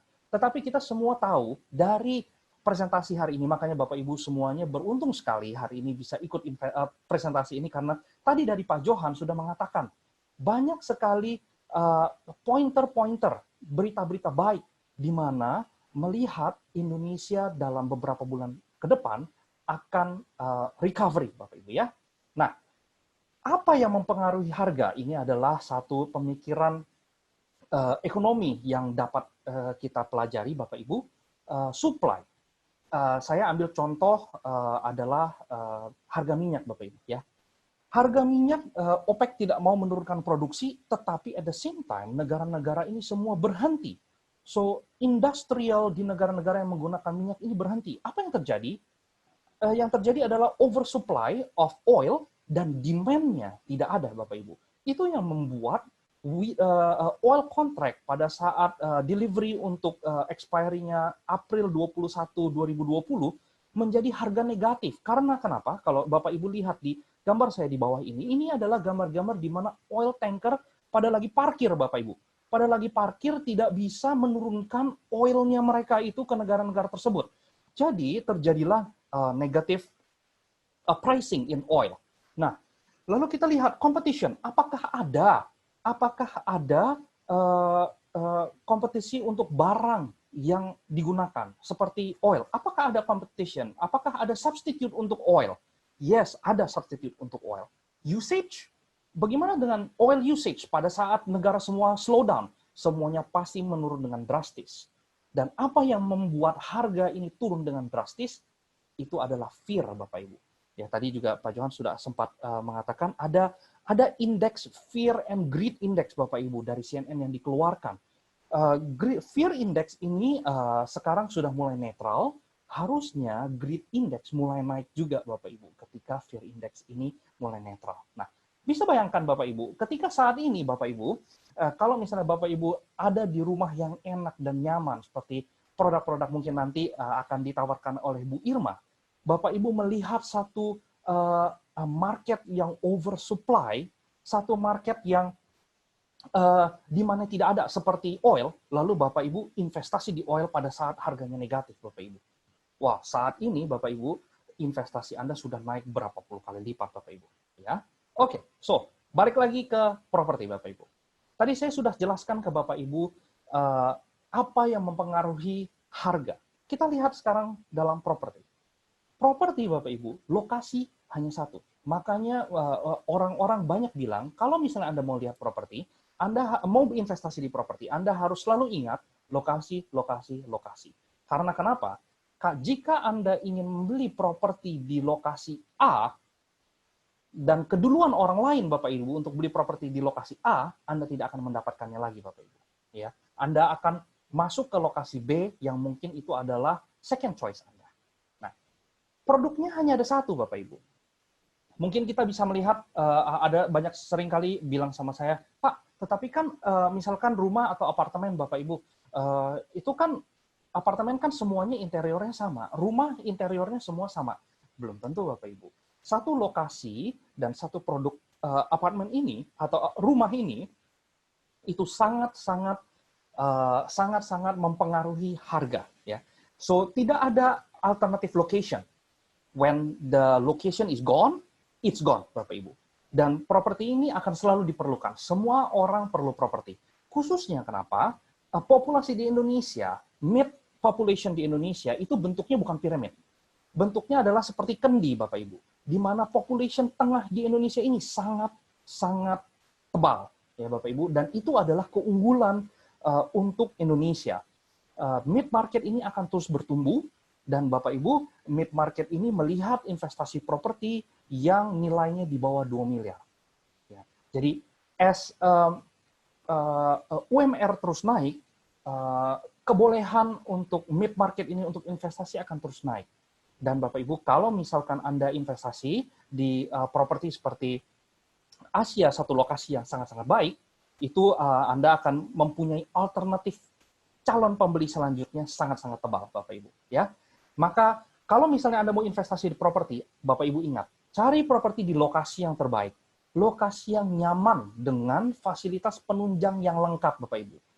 Saya banyak sekali teman dan klien, Bapak Ibu, yang bilang sama saya, aduh, coba kalau saya tinggal di satu lokasi yang estate-nya sudah terbentuk. Di sana ada mall, di sana ada fasilitas, di sana ada rumah sakit, di sana ada sekolah. PSBB kemarin semuanya nyaman. Anda hanya perlu keluar dari estate Anda sedikit saja. Tidak perlu nyetir beberapa menit keluar dari, kena macet lagi, lalu deg-degan lagi di jalanan, kena PSBB lagi gitu ya. So, semuanya sudah ada di situ. So, pilih lokasi yang baik, pilih lokasi yang aman. Satu mantra investasi properti yang harus selalu Anda ingat, Bapak Ibu, saya ingin sharing nih sama Bapak Ibu. You make money when you buy. Sekali lagi, satu mantra dalam investasi properti. Anda untung ketika Anda beli, bukan ketika Anda jual. Nanti Bapak Ibu akan mendengarkan dari Bu Irma, mantra ini Bapak Ibu dipakai juga oleh developer, Bapak Ibu ya, untuk mempromosikan. This is the best time to buy property. Kenapa? Karena you make money when you buy, bukan ketika Anda jual. Oke, so kapan saya harus masuk dalam investasi properti? Bapak Ibu, saya bisa katakan masuk dalam investasi properti ketika banyak orang tidak bisa melihat masa depan, Bapak Ibu. Kenapa saya bilang ketika banyak orang tidak bisa melihat masa depan? Karena ketika itu terjadi, orang-orang itu panik, Bapak Ibu, dalam kondisi panik. Warren Buffett selalu bilang, ketika Anda mau investasi dalam sesuatu, masuk ketika orang-orang lain keluar, keluar ketika orang-orang lain masuk. Itu Bapak Ibu, ya. So, sekarang adalah waktu yang sangat-sangat baik dan waktu yang sangat-sangat jelas, Bapak Ibu, di mana orang-orang banyak sekali yang jual properti, developer memberikan satu good value property, value di mana ada insentif-insentif tambahan. Banyak bank-bank Bapak Ibu yang memberikan insentif bunga-bunga yang sangat-sangat baik. Nah, ini adalah tanda Bapak Ibu di mana Bapak Ibu masuk dan beli properti. Tips on investing property Bapak Ibu. Nah, ini yang saya belajar banyak dari saat saya pergi ke Remax Conference Bapak Ibu. Nah, saya akan bagikan ke Bapak Ibu saat ini. Jangan lupa mantra investasi properti, itu yang pertama Bapak Ibu. Ya, satu mantra lagi mungkin yang saya tidak masukkan di sini adalah mantranya Warren Buffett Bapak Ibu ketika investasi. Mantranya Warren Buffett adalah yang pertama, do not lose money Bapak Ibu ya. Ketika Anda investasi, do not lose money. Makanya itu sejalan sama mantranya saya Bapak Ibu, mantra investasi properti saya, oke? You make money when you buy. Yang kedua mantranya Warren Buffett adalah jangan lupa mantra yang pertama, Bapak Ibu. Ketika Bapak Ibu ingat mantranya Warren Buffett yang pertama, Bapak Ibu juga akan ingat mantra investasi properti yang saya bagikan kepada Bapak Ibu. You make money when you buy. Nah, ketika Anda investasi di properti, Anda harus research, Bapak Ibu. Jangan main beli properti. Seringkali yang terjadi, Bapak Ibu, ketika 2012-2013, kalau Bapak Ibu ingat cerita saya tadi, banyak orang yang impulse buying. Lihat temannya beli, dia juga mau beli. Padahal belum pernah lihat propertinya di mana. Belum tahu developernya seperti apa, belum tahu kredibilitas dari developernya seperti apa. Nah, saat ini Bapak Ibu, saat ini adalah saat yang baik Bapak Ibu melihat, kebetulan di sini nanti Bu Irma juga akan bagikan mengenai Asia, Bapak Ibu. Ya, di situ kebetulan saya juga investasi di Asia. Kenapa saya investasi di Asia, Bapak Ibu? Karena saya sudah research, Bapak Ibu. Lokasi mana yang terjadi banyak pembangunan infrastruktur? Lokasi mana yang memiliki satu estate yang sudah matang. Yang sudah matang kenapa? Sudah ada mall-nya, ada sekolahnya, ada hospitalnya, ada IKEA pula di sana Bapak Ibu. So everything is very very convenient buat Bapak Ibu. Ketika Anda beli properti, Anda harus ingat beli untuk jual. Makanya saya bilang ketika Anda beli properti, pilih lokasi yang baik. Kenapa saya bilang beli untuk dijual? Karena begini. We never know our future, Bapak Ibu. Bisa saja mungkin dalam 5 tahun ke depan, anak kita masuk ke sekolah universitas terbaik di Amerika, di Harvard University, oh saya perlu dana. Jika Anda mengingat dan Anda membeli properti di lokasi yang bagus, calon buyer Anda itu banyak, Bapak Ibu. Ya, calon buyer Anda banyak, lokasinya nyaman, maintenance-nya sangat-sangat bagus. Jadi Bapak Ibu memiliki alternatif calon pembeli di kemudian hari yang sangat-sangat banyak. Ketika Anda beli properti, ingat beli masa depan, Bapak Ibu. Saya kasihkan tips untuk beli properti primary dari developer. Tipsnya adalah buy in early, Bapak Ibu. Kenapa saya bilang buy in early? Bapak Ibu bisa datang ke lokasinya dan lihat apakah masih ada banyak tanah kosong yang dikuasai oleh properti ini, developer ini. Kenapa saya harus beli sekarang? Karena sekarang Anda beli, di kemudian hari, developer pasti akan terus menaikkan harga per meter persegi dari properti yang ada. Properti Anda, khususnya, di kemudian hari pasti akan terus mengikuti klaster-klaster baru, Bapak Ibu. Ya, jadi, satu tempat yang sangat-sangat baik, yang saya boleh rekomendasi adalah Asia, karena tanahnya masih sangat-sangat besar. Properti-properti di sana dibangun dengan sangat-sangat baik, saya sudah lihat sendiri, Bapak Ibu. Khususnya, properti-properti yang ada di Toba ya Bapak Ibu ya. Itu kalau misalnya mau tanya mungkin nanti bisa tanya sama Bu Irma atau dengan teman-teman saya yang ada di webinar ini. So, beli masa depan Bapak Ibu, di mana what is the plan in the future? Ada kelengkapan apa lagi nih yang akan ada di sekitar real estate di mana Bapak Ibu berinvestasi di properti ya. So, jangan spekulasi Bapak Ibu.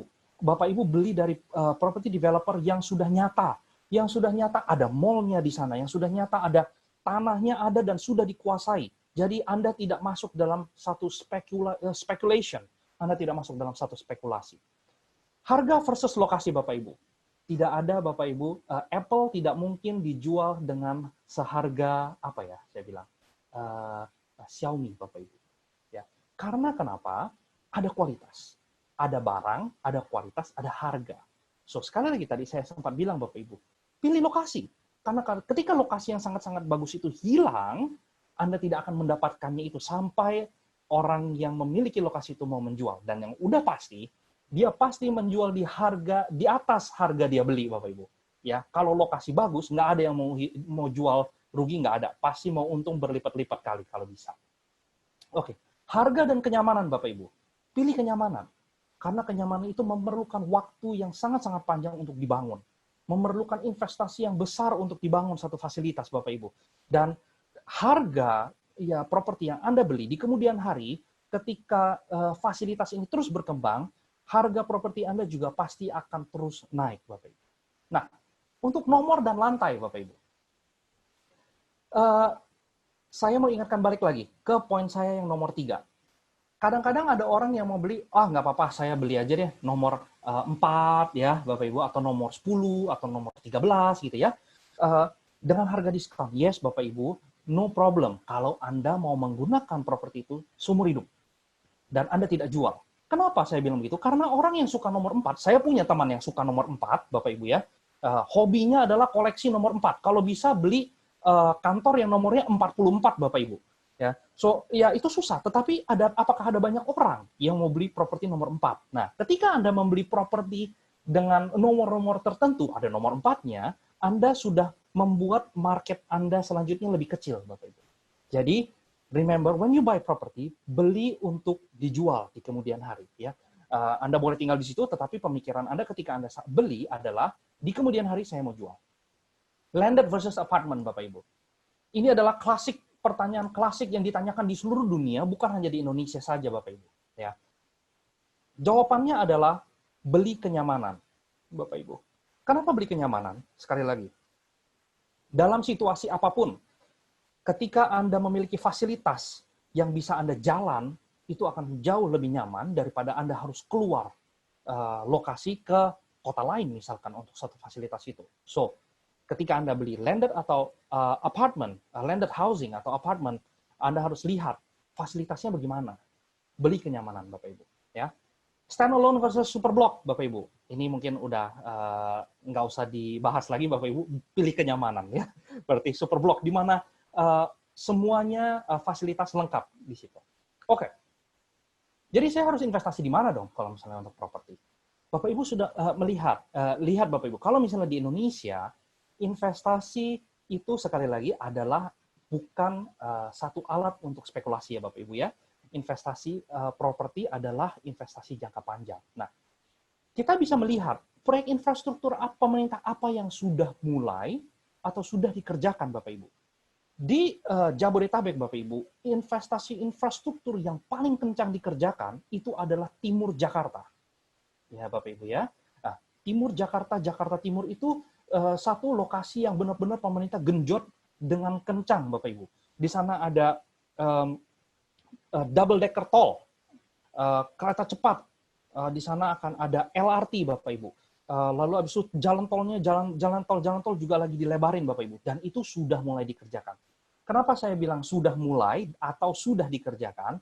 Karena, sekali lagi, saya tidak mau mengajarkan untuk spekulasi. Investasi di properti ini adalah investasi jangka panjang. Nah, yang kedua, Bapak Ibu perlu datang dan melihat master plan developer pada lokasi itu apa.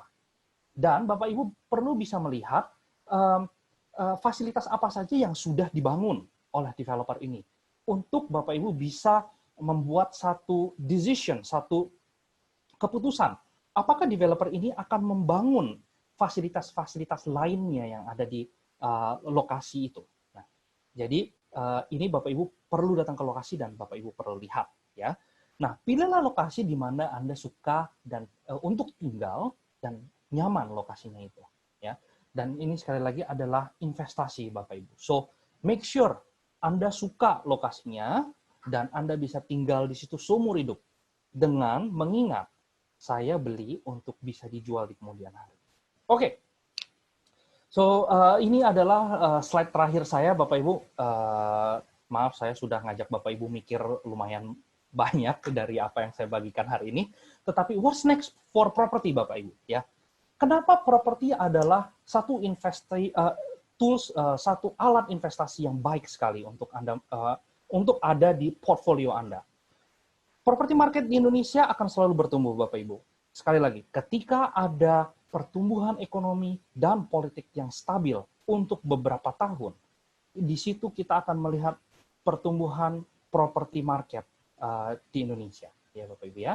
Nah, populasi Indonesia, Bapak Ibu, adalah sekarang negara keempat di seluruh dunia, 280 orang, dan tingkat kemiskinan yang terus turun, Bapak Ibu. Kita bisa melihat bahwa income per kapitanya itu terus bertumbuh, Bapak Ibu ya.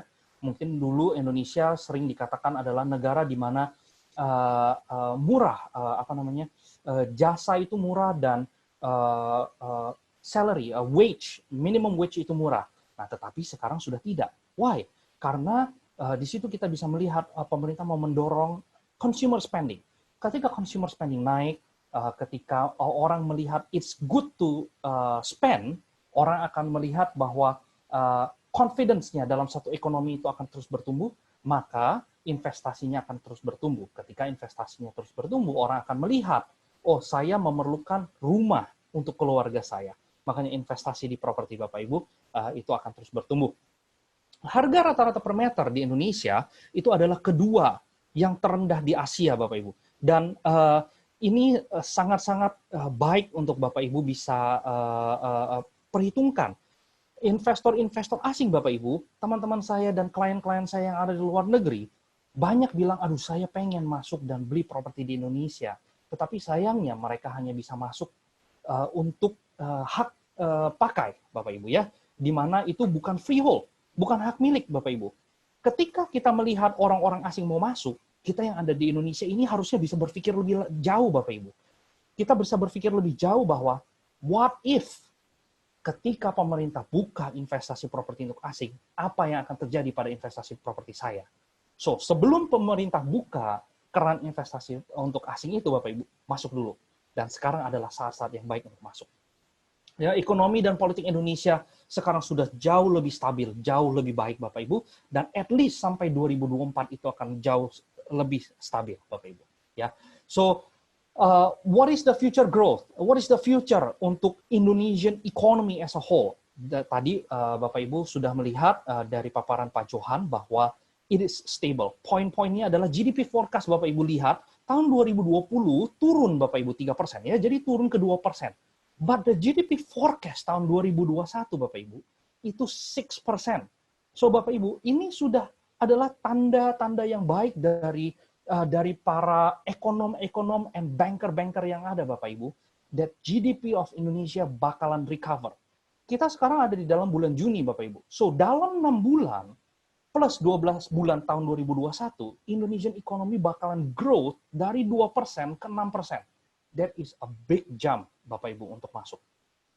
Satu poin lagi, Bapak Ibu, yang saya lupa untuk saya tidak masukkan ke sini adalah jika Bapak Ibu ingat tadi dari Indonesian rupiah versus US dollars yang Pak Johan tadi sempat sharingkan juga, Bapak Ibu, yang terendah itu di 16.000, Bapak Ibu. Ya, ketika US dollar compare to Indonesian rupiah itu di 16.000, Bapak Ibu tukar US dollarnya itu dan masuk ke Indonesian rupiah, ya, Bapak Ibu saat ini sudah untung berapa persen, Bapak Ibu? Nah, investasikan dana itu di investasi jangka panjang, di properti, di mana nanti Ibu Irma akan bagikan why, Bapak Ibu, you should invest in property right now, khususnya dari properti yang diberikan oleh Astraland di Asia, landed property with a very very good product, Bapak Ibu, di mana saat ini penawarannya sangat-sangat baik yang saya sendiri tidak pernah dengar, Bapak Ibu. So, demikian Bapak Ibu paparan saya sedikit mengenai properti. Jika Bapak Ibu ada pertanyaan lebih lanjut, bisa menghubungi saya maupun teman-teman saya yang ada juga di webinar ini. Terima kasih banyak atas attention-nya. Semoga bisa menjadi berkat dan bisa menambahkan wawasan tentang properti kepada Bapak Ibu semua. Silakan Pak Alvin, saya kembalikan. Oke, Pak Jaya. Wow, menarik banget ya. Tadi udah dibocorin ya, ternyata ada sesuatu yang di akhirnya akan di-share yang Pak Jaya sendiri belum pernah dengar ya Pak selama ini. Waduh, Iya, ini betul, Pak. saya juga penasaran nih apa. Oke, oke.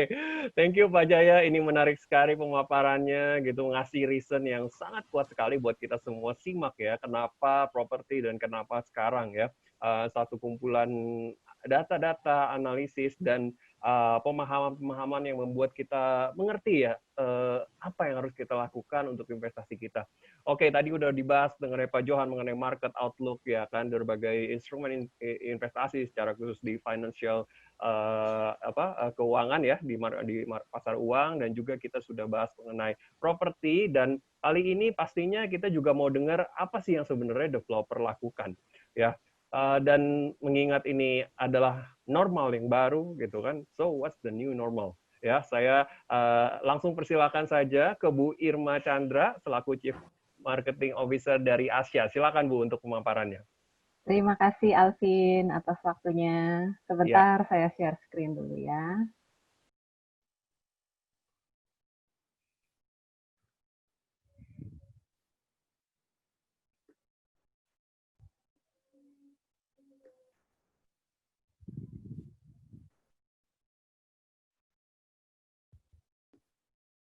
Oke, selamat siang Bapak Ibu semuanya. Salam sejahtera untuk kita semua. Saya Irma dari Astra Property. Pada kesempatan ini saya akan sedikit sharing tentang apa sih yang dilakukan Astra Property melalui proyeknya Asia yang ada di Jakarta Timur di Cakung. Tapi sebelum ini saya yakin Bapak Ibu semua yang mendengarkan sharing dari Pak Johan, betapa market sudah mulai membaik. Ada banyak sekali kabar baik yang tadi disampaikan Pak Johan di slide-nya.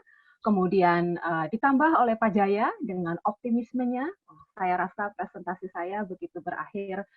Mungkin di antara Bapak Ibu akan langsung kontak dari tim saya untuk siap-siap booking di Asia. Oke, Bapak Ibu, sekarang saya akan membawakan topik yang agak related dengan apa yang kita hadapi saat ini.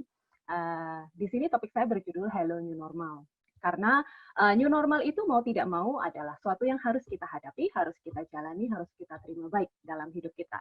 That's why saya pakai kata hello, seperti menyambut seseorang yang kita kenal. Ya. Sebenarnya new normal itu sendiri banyak sekali definisinya ya, Bapak Ibu mungkin sudah lihat di berbagai sosial media, di berbagai majalah, artikel, new normal itu apa. Buat saya, definisi new normal yang paling singkat dan paling bisa saya terima adalah definisi dari Bapak Wiku Adhisa Smita, Ketua Gugus Tugas Percepatan Penanganan COVID-19 yang diliput di artikel di kompas.com. Bahwa new normal adalah perubahan perilaku dan budaya untuk tetap menjalankan aktivitas normal. Normal ya Bapak Ibu. Namun ditambah dengan penerapan protokol kesehatan guna mencegah terjadinya penularan COVID-19. Nah, new normal ini kenapa menakutkan bagi sebagian dari kita? Sebenarnya yang membuat kita takut adalah satu, pandemi ini terjadi, new normal ini diawali dengan terjadinya pandemi ya, suatu wabah yang menjangkiti berbagai negara di Indonesia. Yang bikin kita takut adalah satu, yang terjangkit rame-rame seluruh dunia. Terus yang kedua, virusnya menakutkan, gampang menular, mematikan. Dan yang ketiga, kita, biar bagaimana, manusia itu kadang tidak siap dengan terjadinya perubahan dalam waktu cepat. Dengan adanya pandemi ini, mau tidak mau semua gaya hidup kita berubah. Yang biasanya kita kerja di kantor, ngumpul-ngumpul sama teman-teman, kerja, ketemu, hangout. Sekarang mau tidak mau kita menghabiskan waktu kita hampir 99% di rumah. Nah, new normal ini sebenarnya siapa sih yang terpengaruh? Pertama tentu kita, sebagai elemen paling dasar dari masyarakat. Kita yang paling terpengaruh dari new normal karena gaya hidup kita terpengaruh. Apa sih yang harus kita lakukan dalam new normal? Pertama, disiplin terhadap protokol kesehatan pencegahan COVID-19. Pakai masker, cuci tangan, jaga jarak, pakai hand sanitizer, makan sehat, pola hidup teratur. Terus kemudian kita juga harus menjaga kesehatan fisik dan mental. Mental perlu ya, karena perubahan yang begitu cepat, mendadak, drastis itu kadang-kadang pengaruh ke psikologi kita. Dan juga kita harus meningkatkan imunitas diri kita dan keluarga. Dengan cara apa? Makan sehat, olahraga, berpikir seimbang, seperti itu. Dan kemudian yang terpenting adalah kita harus adaptasi terhadap ritme new normal. Enggak cuma kita yang terpengaruh, seperti tadi, sudah diulas dengan sangat mendetail oleh Pak Johan, market sangat terpengaruh dengan adanya new normal ini. Pada saat nanti, terutama di Jakarta ya, pada saat nanti 4 Juni PSBB berakhir, kita akan memasuki suatu kehidupan yang totally different dengan apa yang sudah pernah kita jalani sebelumnya, berbelas-belas tahun, berpuluh-puluh tahun sebelumnya. Nah, market dalam menghadapi new normal ini, market harus tetap menjalankan kegiatan operasionalnya. Biar bagaimana roda perekonomian harus berputar, Bapak Ibu. Karena kalau kita semua diam di rumah, tidak melakukan apa-apa, situation getting worse. Nah, kemudian bagaimana kita akan menjalani operasi perusahaan-perusahaan ini di masa new normal? Kita akan lebih banyak menerapkan sistem online. Itu akan lebih banyak dipakai. Jadi online, digital activities, itu akan lebih banyak dipakai daripada kegiatan-kegiatan yang menggunakan cara-cara tradisional. Kemudian sistem operasi perusahaan kita, mau tidak mau, harus dirubah ke sistem yang lebih user-friendly, yang lebih memudahkan konsumen-konsumen kita, yang pastinya akan lebih banyak tinggal di rumah, atau akan lebih banyak mengurangi interaksi dengan orang lain. Kemudian, untuk produk pun, kita harus mulai memikirkan produk kita selanjutnya harus merupakan produk yang inovatif dan menyesuaikan dengan kebutuhan user menghadapi new normal. Itu yang harus dipersiapkan market. Developer sebagai salah satu dari bagian dari market yang tentu saja terimbas dari adanya COVID-19 ini, tentu saja sudah beradaptasi dengan new normal ini supaya kami tetap bisa perform dan tetap bisa ada. Seperti tadi yang sudah diungkapkan oleh Pak Jaya bahwa salah satu alasan Bapak Ibu untuk membeli properti adalah dengan melihat lokasi, kemudian melihat fasilitas. Kalau bisa saya tambahkan, poin ketiga yang tidak kalah penting adalah dengan melihat siapa developernya. Jadi track record developer, apa yang dilakukan developer, bagaimana kerja developer, bagaimana sistem organisasi dalam developer. Bapak Ibu mesti harus melihat, karena developer inilah yang akan mempersiapkan, membangun, dan mendeliverkan unit properti yang Bapak Ibu pilih. Asia merupakan salah satu proyek dari Astra Property, Bapak Ibu.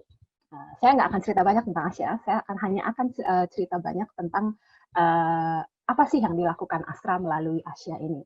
Di sini saya mengangkat topik Asia dan new normal, bagaimana prepare dan adapt untuk panen berikutnya. Jadi kalau Bapak Ibu tanya, masa sih Asia nggak terpengaruh dengan adanya pandemi ini? Bohong kalau saya bilang tidak terpengaruh, Bapak Ibu. Sangat terpengaruh.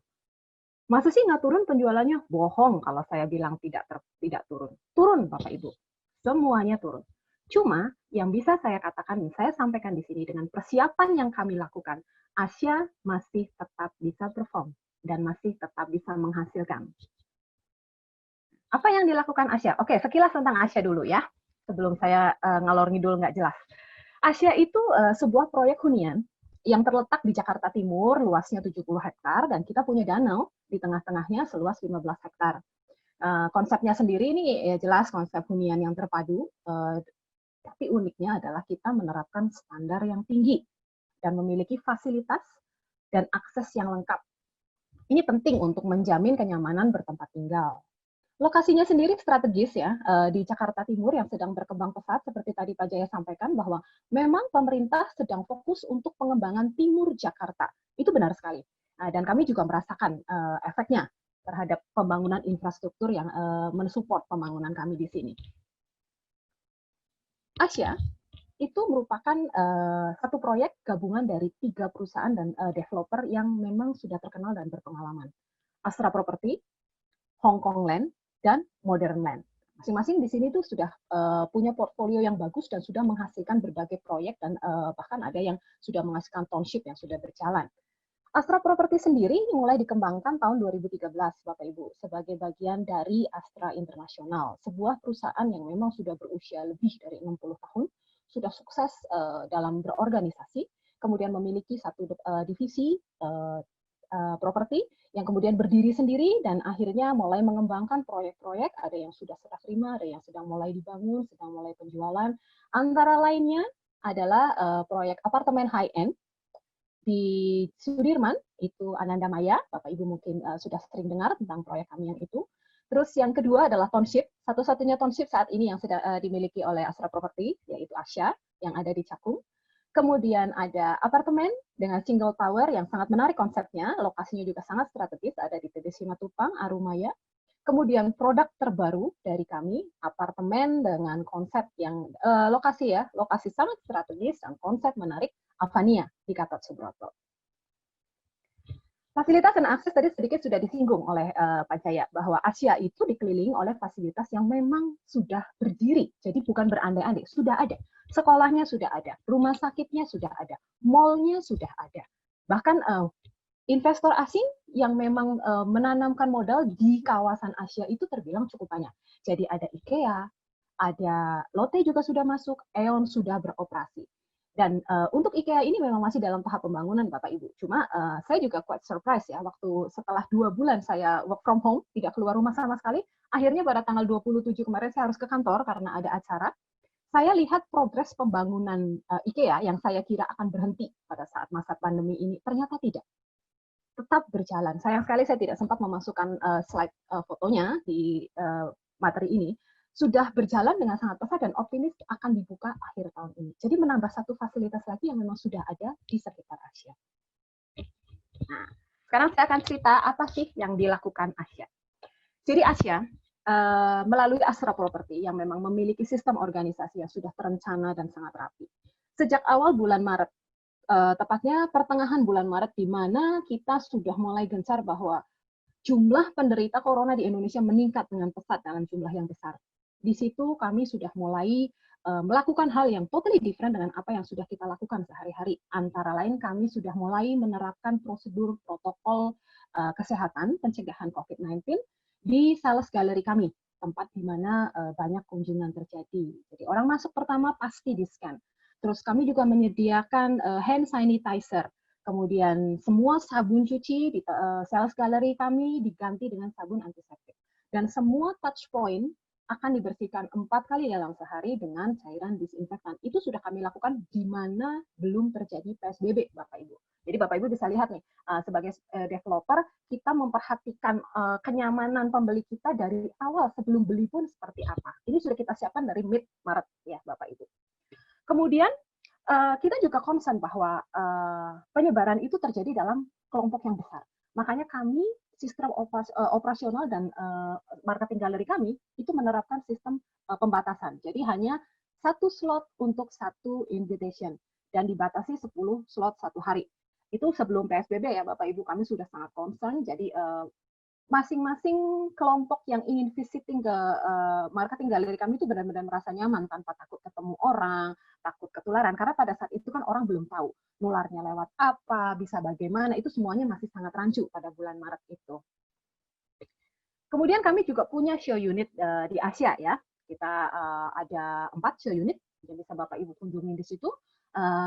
Prosedur kesehatannya sama mirip dengan yang diterapkan di sales gallery, cuma tambahannya di situ kami menambahkan bagi Bapak Ibu yang bersedia melepaskan alas kaki, kami ada slipper sekali pakai, atau sandal yang rutin kami cuci bersihkan, atau seandainya susah bukanya ribet, kami sediakan shoe cover. Jadi hal detail-detail seperti itu di Asya benar-benar diperhatikan Bapak Ibu sejak awal sebelum Bapak Ibu membeli properti di Asya.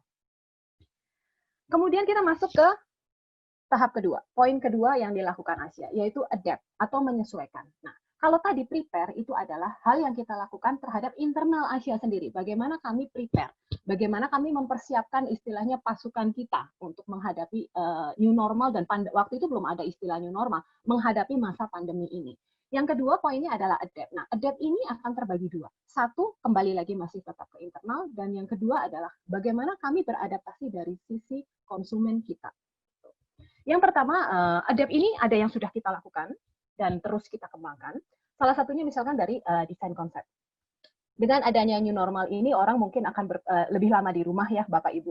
Lebih lama di rumah, lebih sering ketemu anggota keluarga, sekali ngumpul bareng, biasanya kan terpecah-pecah dengan si anak kegiatan apa, bapaknya apa, ibunya khusus apa, arisan apa. Sekarang mau nggak mau semuanya di rumah.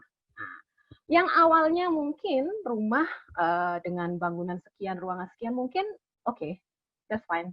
Kita cuma ketemu maybe at the end of the day, makan malam, atau mungkin pada saat anak-anak sudah tidur, bapaknya baru pulang. Tapi sekarang orang mulai berpikir, iya ya, gue butuh space ya. Pada saat bapaknya Zoom meeting, ibunya Zoom meeting, anaknya presentasi untuk sekolah online. Nah, masing-masing butuh ruangan. Masing-masing butuh ruangan yang benar-benar terpisah, bisa difungsikan untuk kegiatan work from home atau school from home. Dari awal di Asia, standarnya untuk membangun atau mendesain sebuah rumah adalah jumlah dari ruangan, harus mencukupi kebutuhan, serta ukuran. Ukurannya nggak bisa cuma disebut asal ada ruangannya, nggak bisa Bapak Ibu. Itu dari proses desain dan konsep dari Asia memang sudah ditetapkan dari awal. Dan ini kami lanjutkan karena memang ternyata akan sangat kepake di masa new normal. Kemudian equipment yang dipakai, salah satu yang sudah kami terapkan juga, dan ini again membawa keuntungan dan memang akan berfungsi di new normal adalah penggunaan solar panel di salah satu tipe rumah kita. Selama orang work from home, school from home, itu Bapak Ibu sadar nggak sadar tagihan listrik naik, ya kan? Di Asia itu memang dari awal sudah dipikirkan konsep untuk hunian yang lebih green, lebih lebih friendly lah terhadap environment friendly. Jadi penggunaan solar panel. Dan ini ternyata akan sangat dibutuhkan pada saat new normal. Nah, untuk penggunaan equipment ini seperti ini, mulai sekarang di Astra Property secara keseluruhan, kami sedang terus mendevelop. Kira-kira rumah itu untuk new normal kebutuhannya apa sih? Apakah butuh misalkan jaringan internet atau smart home atau seperti apa? Itu terus kami develop untuk menghadapi new normal ini. Dan dalam segi penyediaan, kami juga beradaptasi dalam segi menyediakan produk. Yang biasanya kami membangun produk seperti layaknya proyek pada umumnya. Kalau di Asia sekarang, sejak adanya pandemi ini, benar-benar standar kesehatannya diperhatikan Bapak Ibu. Kalau biasanya satu bedeng karyawan itu mungkin bisa puluhan, tidurnya entah kayak apa, mulai sekarang kami sudah pisah. Jadi diperbanyak, jaraknya dijarang-jarangkan, dan kami juga punya bilik karantina untuk menyambut para pekerja yang balik nih Bapak Ibu dari kampungnya setelah Lebaran ini ya. Itu kan suatu hal yang mengerikan juga nih sebenarnya ya. Apakah itu penyebaran baru yang akan menjadi second wave atau apa? We don't know, tapi kami bersiap-siap. Dan di Asia sendiri juga diadakan rapid test untuk karyawan yang tentu saja kita sedang membicarakan tentang ini, tapi untuk pekerja kami disediakan rapid test kerjasama dengan kontraktor untuk menjamin tidak ada penyebaran COVID-19 di lingkungan Asia. Dan untuk beradaptasi terhadap produk after sales service-nya, yaitu handover, prosedurnya kami rubah, benar-benar kami rubah. Rumah yang mau serah terima, yang biasanya hanya dibersihkan, standar kebersihan, saat ini penyemprotan disinfektan adalah hal yang mutlak. Jadi setiap rumah yang mau diserah terimakan, saat terakhir pembersihan semuanya disemprot oleh cairan disinfektan. Kemudian rumahnya ditutup, steril, dan petugas yang staf kami yang melakukan serah terima pun menggunakan perlengkapan yang sesuai dengan protokol kesehatan. Jadi Bapak Ibu nggak usah khawatir nih, jaraknya dijaga, terus orang yang memang datang dan visit itu tuh nanti benar-benar dibatasi. Jadi termasuk dari security kami, termasuk dari staf kami itu maksimal hanya ada 5 orang yang boleh ikut. Kemudian ini juga sudah berjalan di beberapa proyek Astra Property, di Asia kebetulan juga saya jalan, bekerja sama dengan Living, itu merupakan salah satu divisi dari Astra Property juga yang handle untuk interior dan other services. Kita menyediakan layanan home delivery. Saat ini yang sudah berjalan adalah dengan Sayur Box dan dengan Steven Meat Shop. Itu bisa dipesan secara online melalui handphone. Itu akan terus kami kembangkan karena kami yakin sekali ini akan menjadi bagian terpenting dari new normal. Kemudian tentu saja sistem operasional kami dalam cara menghandle konsumen kami, mau tidak mau kami harus goes online, menggunakan digital. Kalau Bapak Ibu sadar, bulan Maret orang tuh mungkin masih belum, ya. Ada yang takut banget, ada yang bingung mau ngapain, menunggu ini pemerintah kok tidak ada tindakan apa-apa, apa yang harus kita lakukan, itu Maret. ya. Maret kami sudah prepare. Kemudian pada bulan April, tepatnya 10 April, pada saat PSBB Jakarta resmi ditetapkan, di mana kami sangat mematuhi Bapak Ibu bahwa operation hanya benar-benar berdasarkan minimum personal seperti itu. Semua kegiatan kami berpusat untuk memperkaya tim sales kami, baik in-house ataupun agent. Karena kami yakin kalau membeli rumah nggak ketemu, Bapak Ibu dilayanin oleh orang yang kurang profesional dan kurang istilahnya menguasai produk. Itu Bapak Ibu pasti juga ragu-ragu ya, namanya beri properti. Nah, di sini bulan April di mana para praktisi bilang adalah momennya wait and see. Apa yang dilakukan oleh seluruh proyek Astra Property adalah kami memperkaya sales force kami dengan banyak melakukan online product knowledge untuk teman-teman agent, itu sering sekali kami lakukan, dan juga mengadakan training untuk sales in-house kita. Mengasah kemampuan, skill, product knowledge, bagaimana handling konsumen, supaya pada saatnya semua kembali normal, kami punya frontline itu sudah lebih siap dibandingkan yang lain. Kemudian untuk Bapak Ibu yang tidak bisa meninggalkan rumah untuk kepengen lihat Asia itu seperti apa, seperti tadi saya bilang ada show unit, Pak Jaya juga sempat sebut ya, ada salah satu show unit kami yang luar biasa, Toba Lake Villa, mungkin nanti pada saat PSBB berakhir Bapak Ibu bisa mampir untuk melihat salah satu kebanggaan Asia.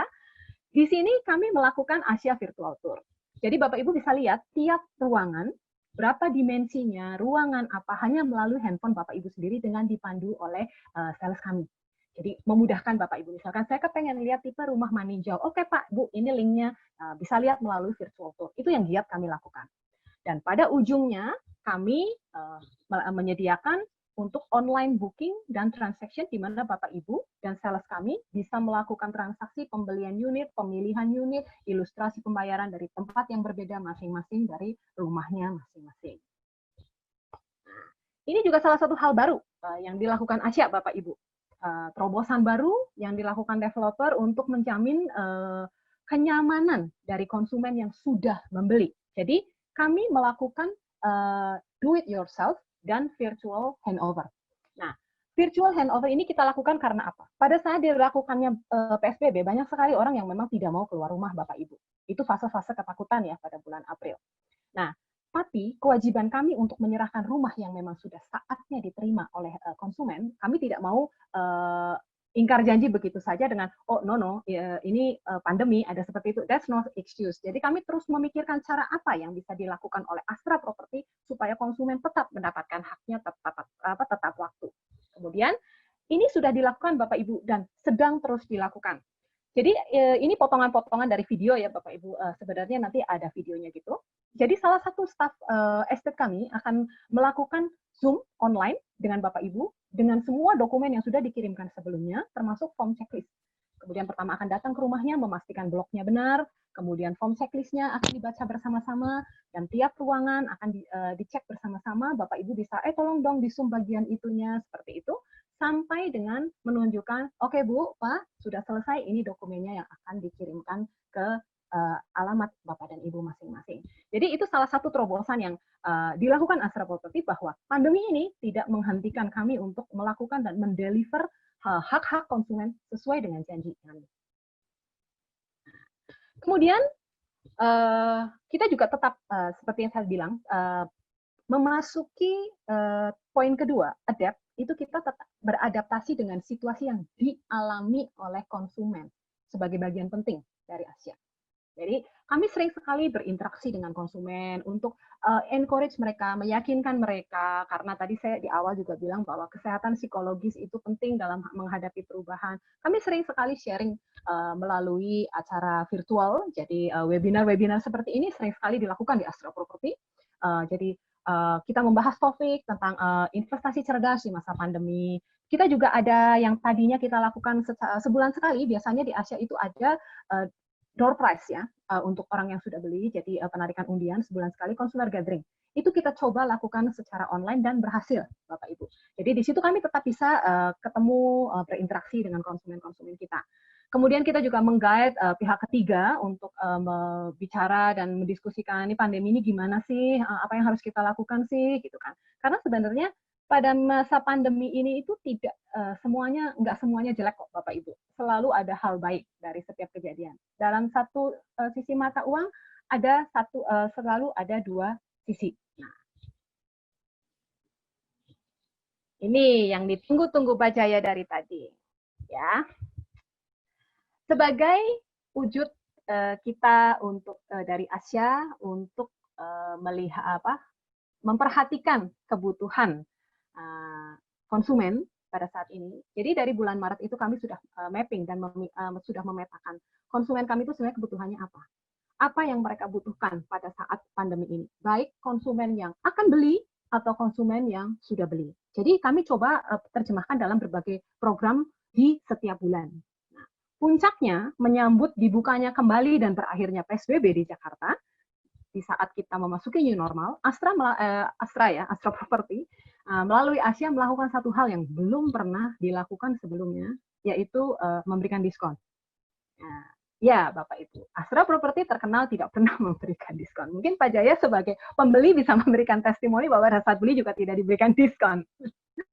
Jadi ini benar-benar saat yang tepat untuk membeli properti Bapak Ibu seperti yang dikatakan oleh Pak Jaya tadi. Karena kami tidak hanya mencoba dari di sisi kami sendiri untuk memberikan apa yang terbaik bagi konsumen, kami menggandeng semua partner kami. Dalam bulan ini kami bekerjasama dengan Bank Permata sebagai salah satu bank rekanan dari Asia yang selalu siap mensupport kegiatan kami. Di sini juga memberikan promo yang luar biasa kalau menurut saya ya. Oke, jadi promonya yang akan diberikan untuk bulan ini, Bapak Ibu, kami akan memberikan diskon ratusan juta. Ini nggak pernah ya Bapak Ibu, apalagi sampai 314 juta. Terus kemudian kami juga menyediakan, siapa tahu mungkin Bapak Ibu mau lebih suka nyicil ringan, kami ada cicilan yang benar-benar ringan, hanya 12 juta per bulan. Itu belum pernah ya terjadi di Asia, Bapak Ibu. Kemudian dari Bank Permata sendiri memberikan bunga KPR 5,5%. Nah, ini nanti detailnya ada dari tim panelis Permata akan menjelaskan kepada Bapak Ibu. Dan yang istimewanya lagi, untuk menandai masuknya kita ke new normal, Bank Permata memberikan promo biaya KPR yang bisa dicicil 2 tahun, Bapak Ibu. Wah, ini menurut saya sih luar biasa sekali. Jadi, mengutip ucapan Pak Jaya bahwa ini saat yang tepat untuk membeli properti, saya sajikan bahwa ini loh, memang benar, developer itu berlomba-lomba memberikan program yang benar-benar belum pernah kami lakukan. Bukan karena memang harga properti menurun, bukan Bapak Ibu, tapi memang kami memberikan pilihan dan kesempatan untuk Bapak Ibu dan sebanyak-banyaknya konsumen agar dapat berinvestasi pada saat ini. Dari saya kurang lebih cerita tentang Asia seperti itu, Pak Alvin dan teman-teman yang lain. Oke, mantap. Thank you, Bu Irma. Ya, pemaparan yang menarik sekali ya. Ini mungkin ada pertanyaan. Iya, sangat actionable banget nih ya apa yang di-share, benar-benar hard praktis bagaimana kita menghadapi new normal, apa yang dilakukan developer, dan bahkan sampai promo yang tadi belum pernah kedengaran tadi itu ya, saya kira sudah disampaikan. Oke, thank you banget. Dan hari ini sebelum saya masuk ke Q&A, karena saya lihat sudah ada beberapa yang sudah menuliskan pertanyaannya di tombol Q&A di layar ya. Oke, saya sebelum masuk ke situ saya ingin mendapatkan satu informasi dari Bapak Ibu, sahabat semua yang udah ikut di webinar ini. Kita akan tampilkan satu polling ya, di mana polling ini kami ingin mengetahui bahwa apakah Bapak Ibu memang ingin mengetahui lebih lanjut untuk produk kami Asia. Mungkin dari host bisa bantu untuk launch pollingnya, silakan. Ya, jadi kami ingin tahu apakah Bapak Ibu memang ingin mengetahui lebih lanjut bagaimana feedback-nya terhadap event ini, ya. Jadi nanti kalau memang Anda ingin tahu lebih lanjut, kami pastinya akan siap menghubungi Bapak Ibu lagi ya untuk memfollow up. Nah, karena kami pastinya punya program yang menarik hari ini ya, spesial buat hari ini ya, kami akan memberikan special rate 5,5% fix 1 tahun ya. Ini menarik sekali ya, angka yang sangat kompetitif, dan ini hanya bisa terwujud karena ada kerjasama antara Asia dengan Permata Bank ya, dan kemudian di tahun kedua dan ketiganya itu 6,5%. ya, dan kemudian cicil biaya KPR tadi juga udah di-mention oleh Bu Irma, ya, ada biaya KPR-nya bahkan bisa dicicil selama 24 bulan dengan bunga 0%. Wow, keren banget. Dan juga ada diskon sampai dengan 314 juta, ya, dan juga cicilan yang sangat-sangat juga kompetitif mulai dari 12 jutaan per bulan.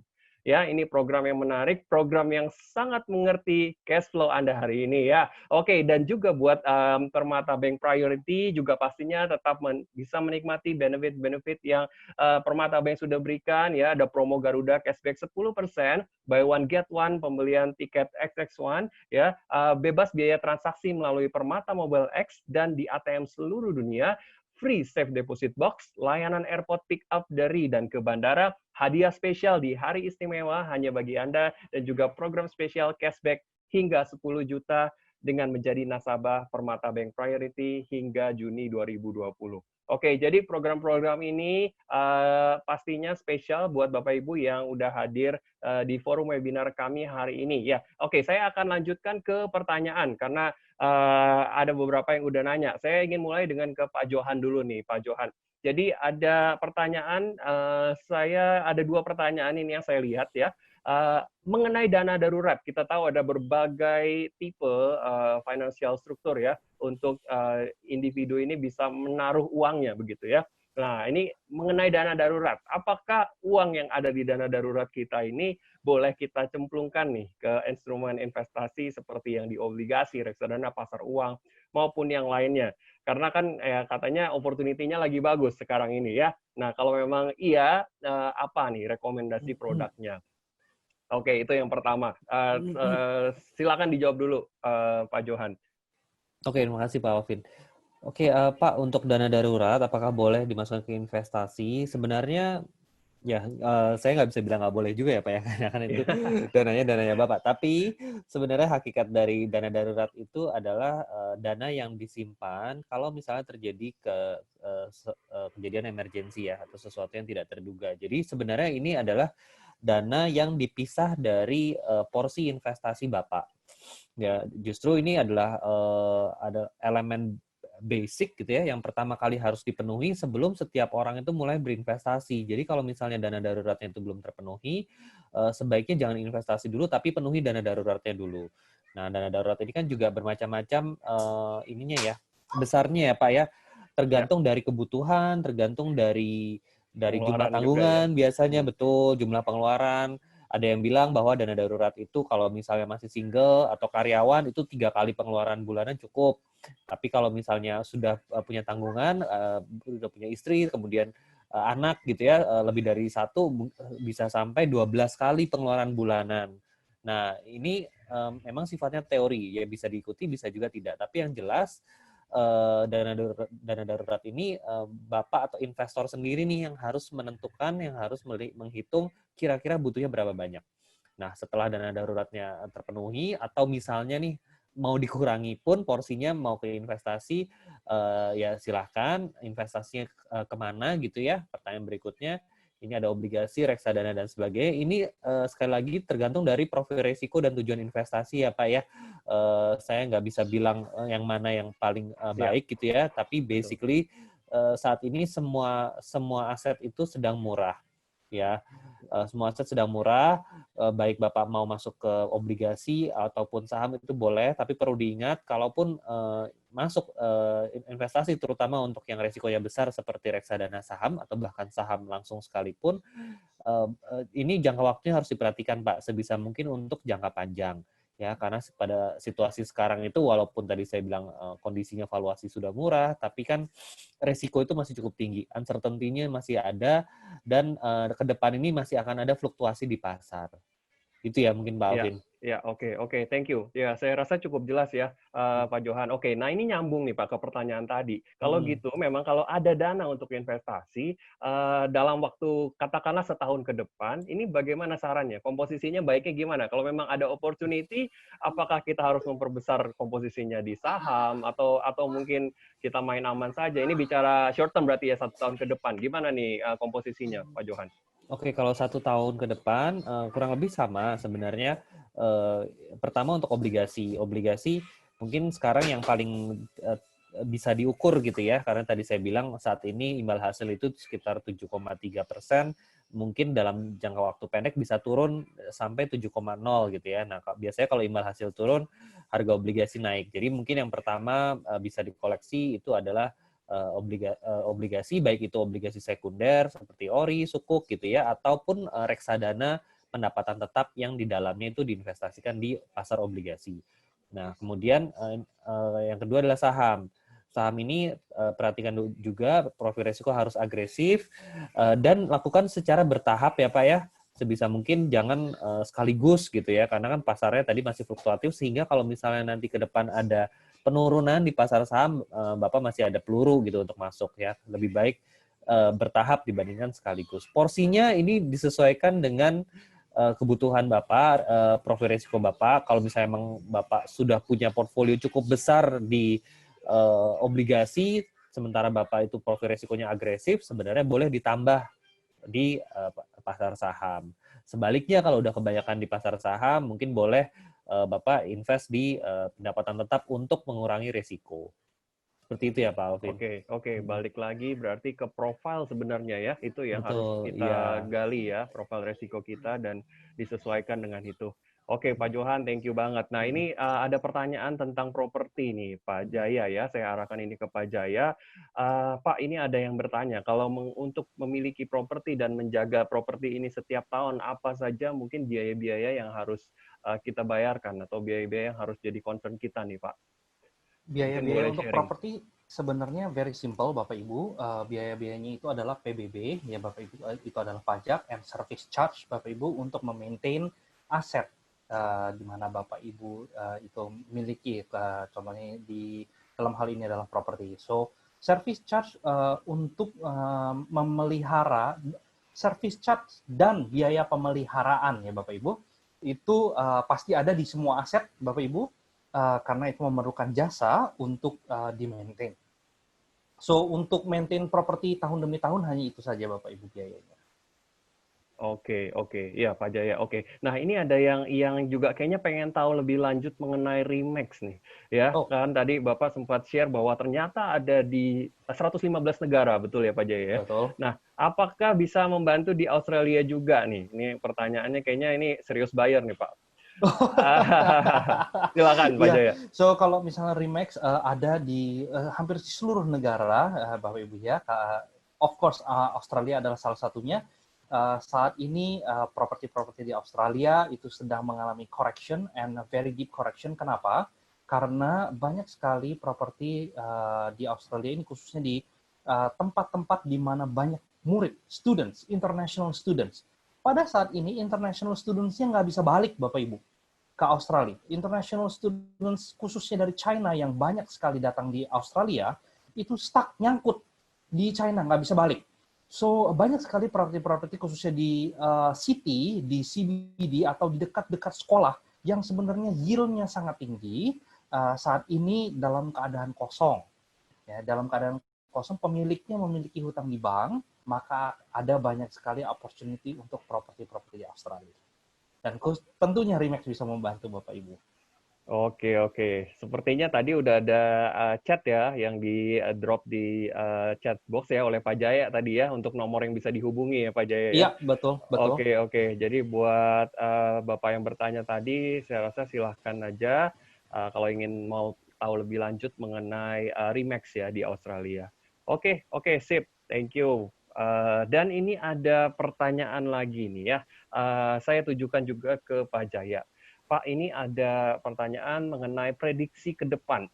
Oke, ya, prediksi ke depan kemana yang akan lebih tinggi pertumbuhan untuk jenis properti komersial, office tower, ruko, rumah landed, atau apartemen.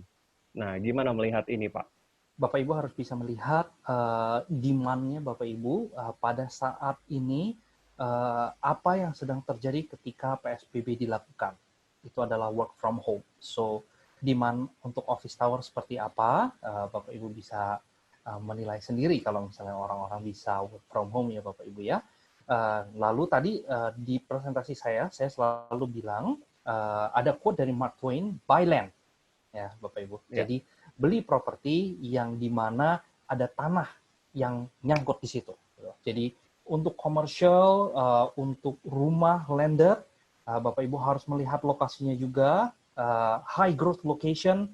Contohnya salah satunya adalah Timur Jakarta ataupun Jakarta Timur juga, Bapak Ibu. Ya, itu adalah high growth location untuk landed properties. Bapak Ibu bisa investasi di situ. Untuk ruko, Bapak Ibu harus melihat sekali lagi sekelilingnya bagaimana. Karena untuk ruko bertumbuh, itu perumahannya harus kuat dan harus bertumbuh, Bapak Ibu.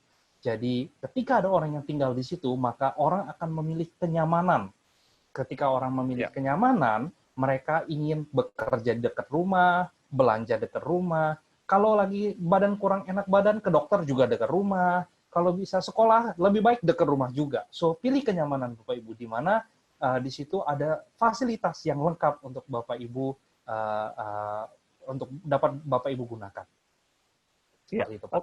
Jadi memang ada beberapa faktor yang cukup spesifik ya, berbeda-beda ya Pak, yang harus kita lihat ya dalam melihat memilih produk mana yang kita pilih, mana yang paling tinggi, itu juga pastinya balik lagi ke sekitarnya ya Pak ya, ada apa, pertumbuhannya seperti apa, infrastrukturnya seperti apa. Oke, jadi mungkin begitu ya, ini Pak Ari, semoga bisa menjawab. Terima kasih, dan ini ada pertanyaan lagi untuk KPR nih. Oke, pertanyaan untuk KPR. Mungkin saya bisa langsung ke Bu Irma atau Bu Eli nih ya. So, ke Bu Irma dulu kali ya. So, nanti mungkin kalau kurang lengkap, Bu Eli dari Permata Bank bisa menambahkan. Ya, ini pertanyaan dari Pak Hildan ya. Bu Irma, apa saja detail promo yang ditawarkan Permata Bank khususnya untuk pembelian properti di Asia? Oke, wah ini Bu Irma pasti happy banget dapat pertanyaan seperti ini ya. Oke, silakan. Oke, dari Pak Hildan ya tadi. Oke, Pak, jadi saya menjelaskan bahwa bekerja sama dengan Bank Permata, nanti untuk lebih detail teknisnya akan dijelaskan dari tim panelis Bank Permata. Takut saya salah ngomong, Pak, soalnya urusan bunga ini. Cuma yang bisa saya jelaskan di sini adalah khusus untuk Asia, kerjasama dengan Bank Permata, itu kami memberikan subsidi bunga 1%, Pak, untuk 1 tahun pertama. Jadi bunga normalnya itu 6,5, kami dari Asia memberikan subsidi 1%, jadi 5,5 itu tadi. Tapi untuk 1 tahun pertama. Kemudian untuk tahun keduanya akan kembali jadi 6,5, dan tahun ketiganya juga 6,5. Tapi ini dengan catatan, program ini berlaku untuk aplikasi yang siap akad di tanggal 30 Juni 2020, betul ya Bu Eli dan tim Bank Permata ya? Iya benar Bu. Oke, kemudian kita juga kerja sama Bank Permata, dan di sini Bank Permata sangat berbaik hati dan sangat paham dengan kebutuhan dari nasabah, di mana kalau akad kredit itu biasanya kan biaya akad itu lumayan ya Pak. Jadi di sini Bank Permata menerapkan program bahwa biaya KPR-nya bisa dicicil 2 tahun. Itu merupakan salah satu fasilitas yang diberikan menggunakan kartu kredit Bank Permata. Untuk lebih jelasnya, detailnya seperti apa, mungkin dari Bu Eli dan tim mau membantu menjelaskan? Iya. Oke, silakan Bu Eli. Terima kasih Bu Irma. Pak Alvin, selamat sore Bapak, Ibu semuanya. Iya, menyambung yang tadi sudah dijelaskan sama Bu Irma, kita memang Bank Permata dari sisi suku bunga, kita juga memberikan penawaran yang sangat-sangat bagus ya. Seperti tadi Bu Irma sampaikan, itu kita bisa memberikan suku bunga 5,5% fix tahun pertama, dan tahun kedua dan kalau tahun ketiga itu di 6,5%. Nah, terkait tadi juga saya baca itu ada yang menanyakan juga mengenai cicilan biaya KPR. Bisa 24 bulan, itu termasuk biaya-biaya KPR apa aja gitu ya.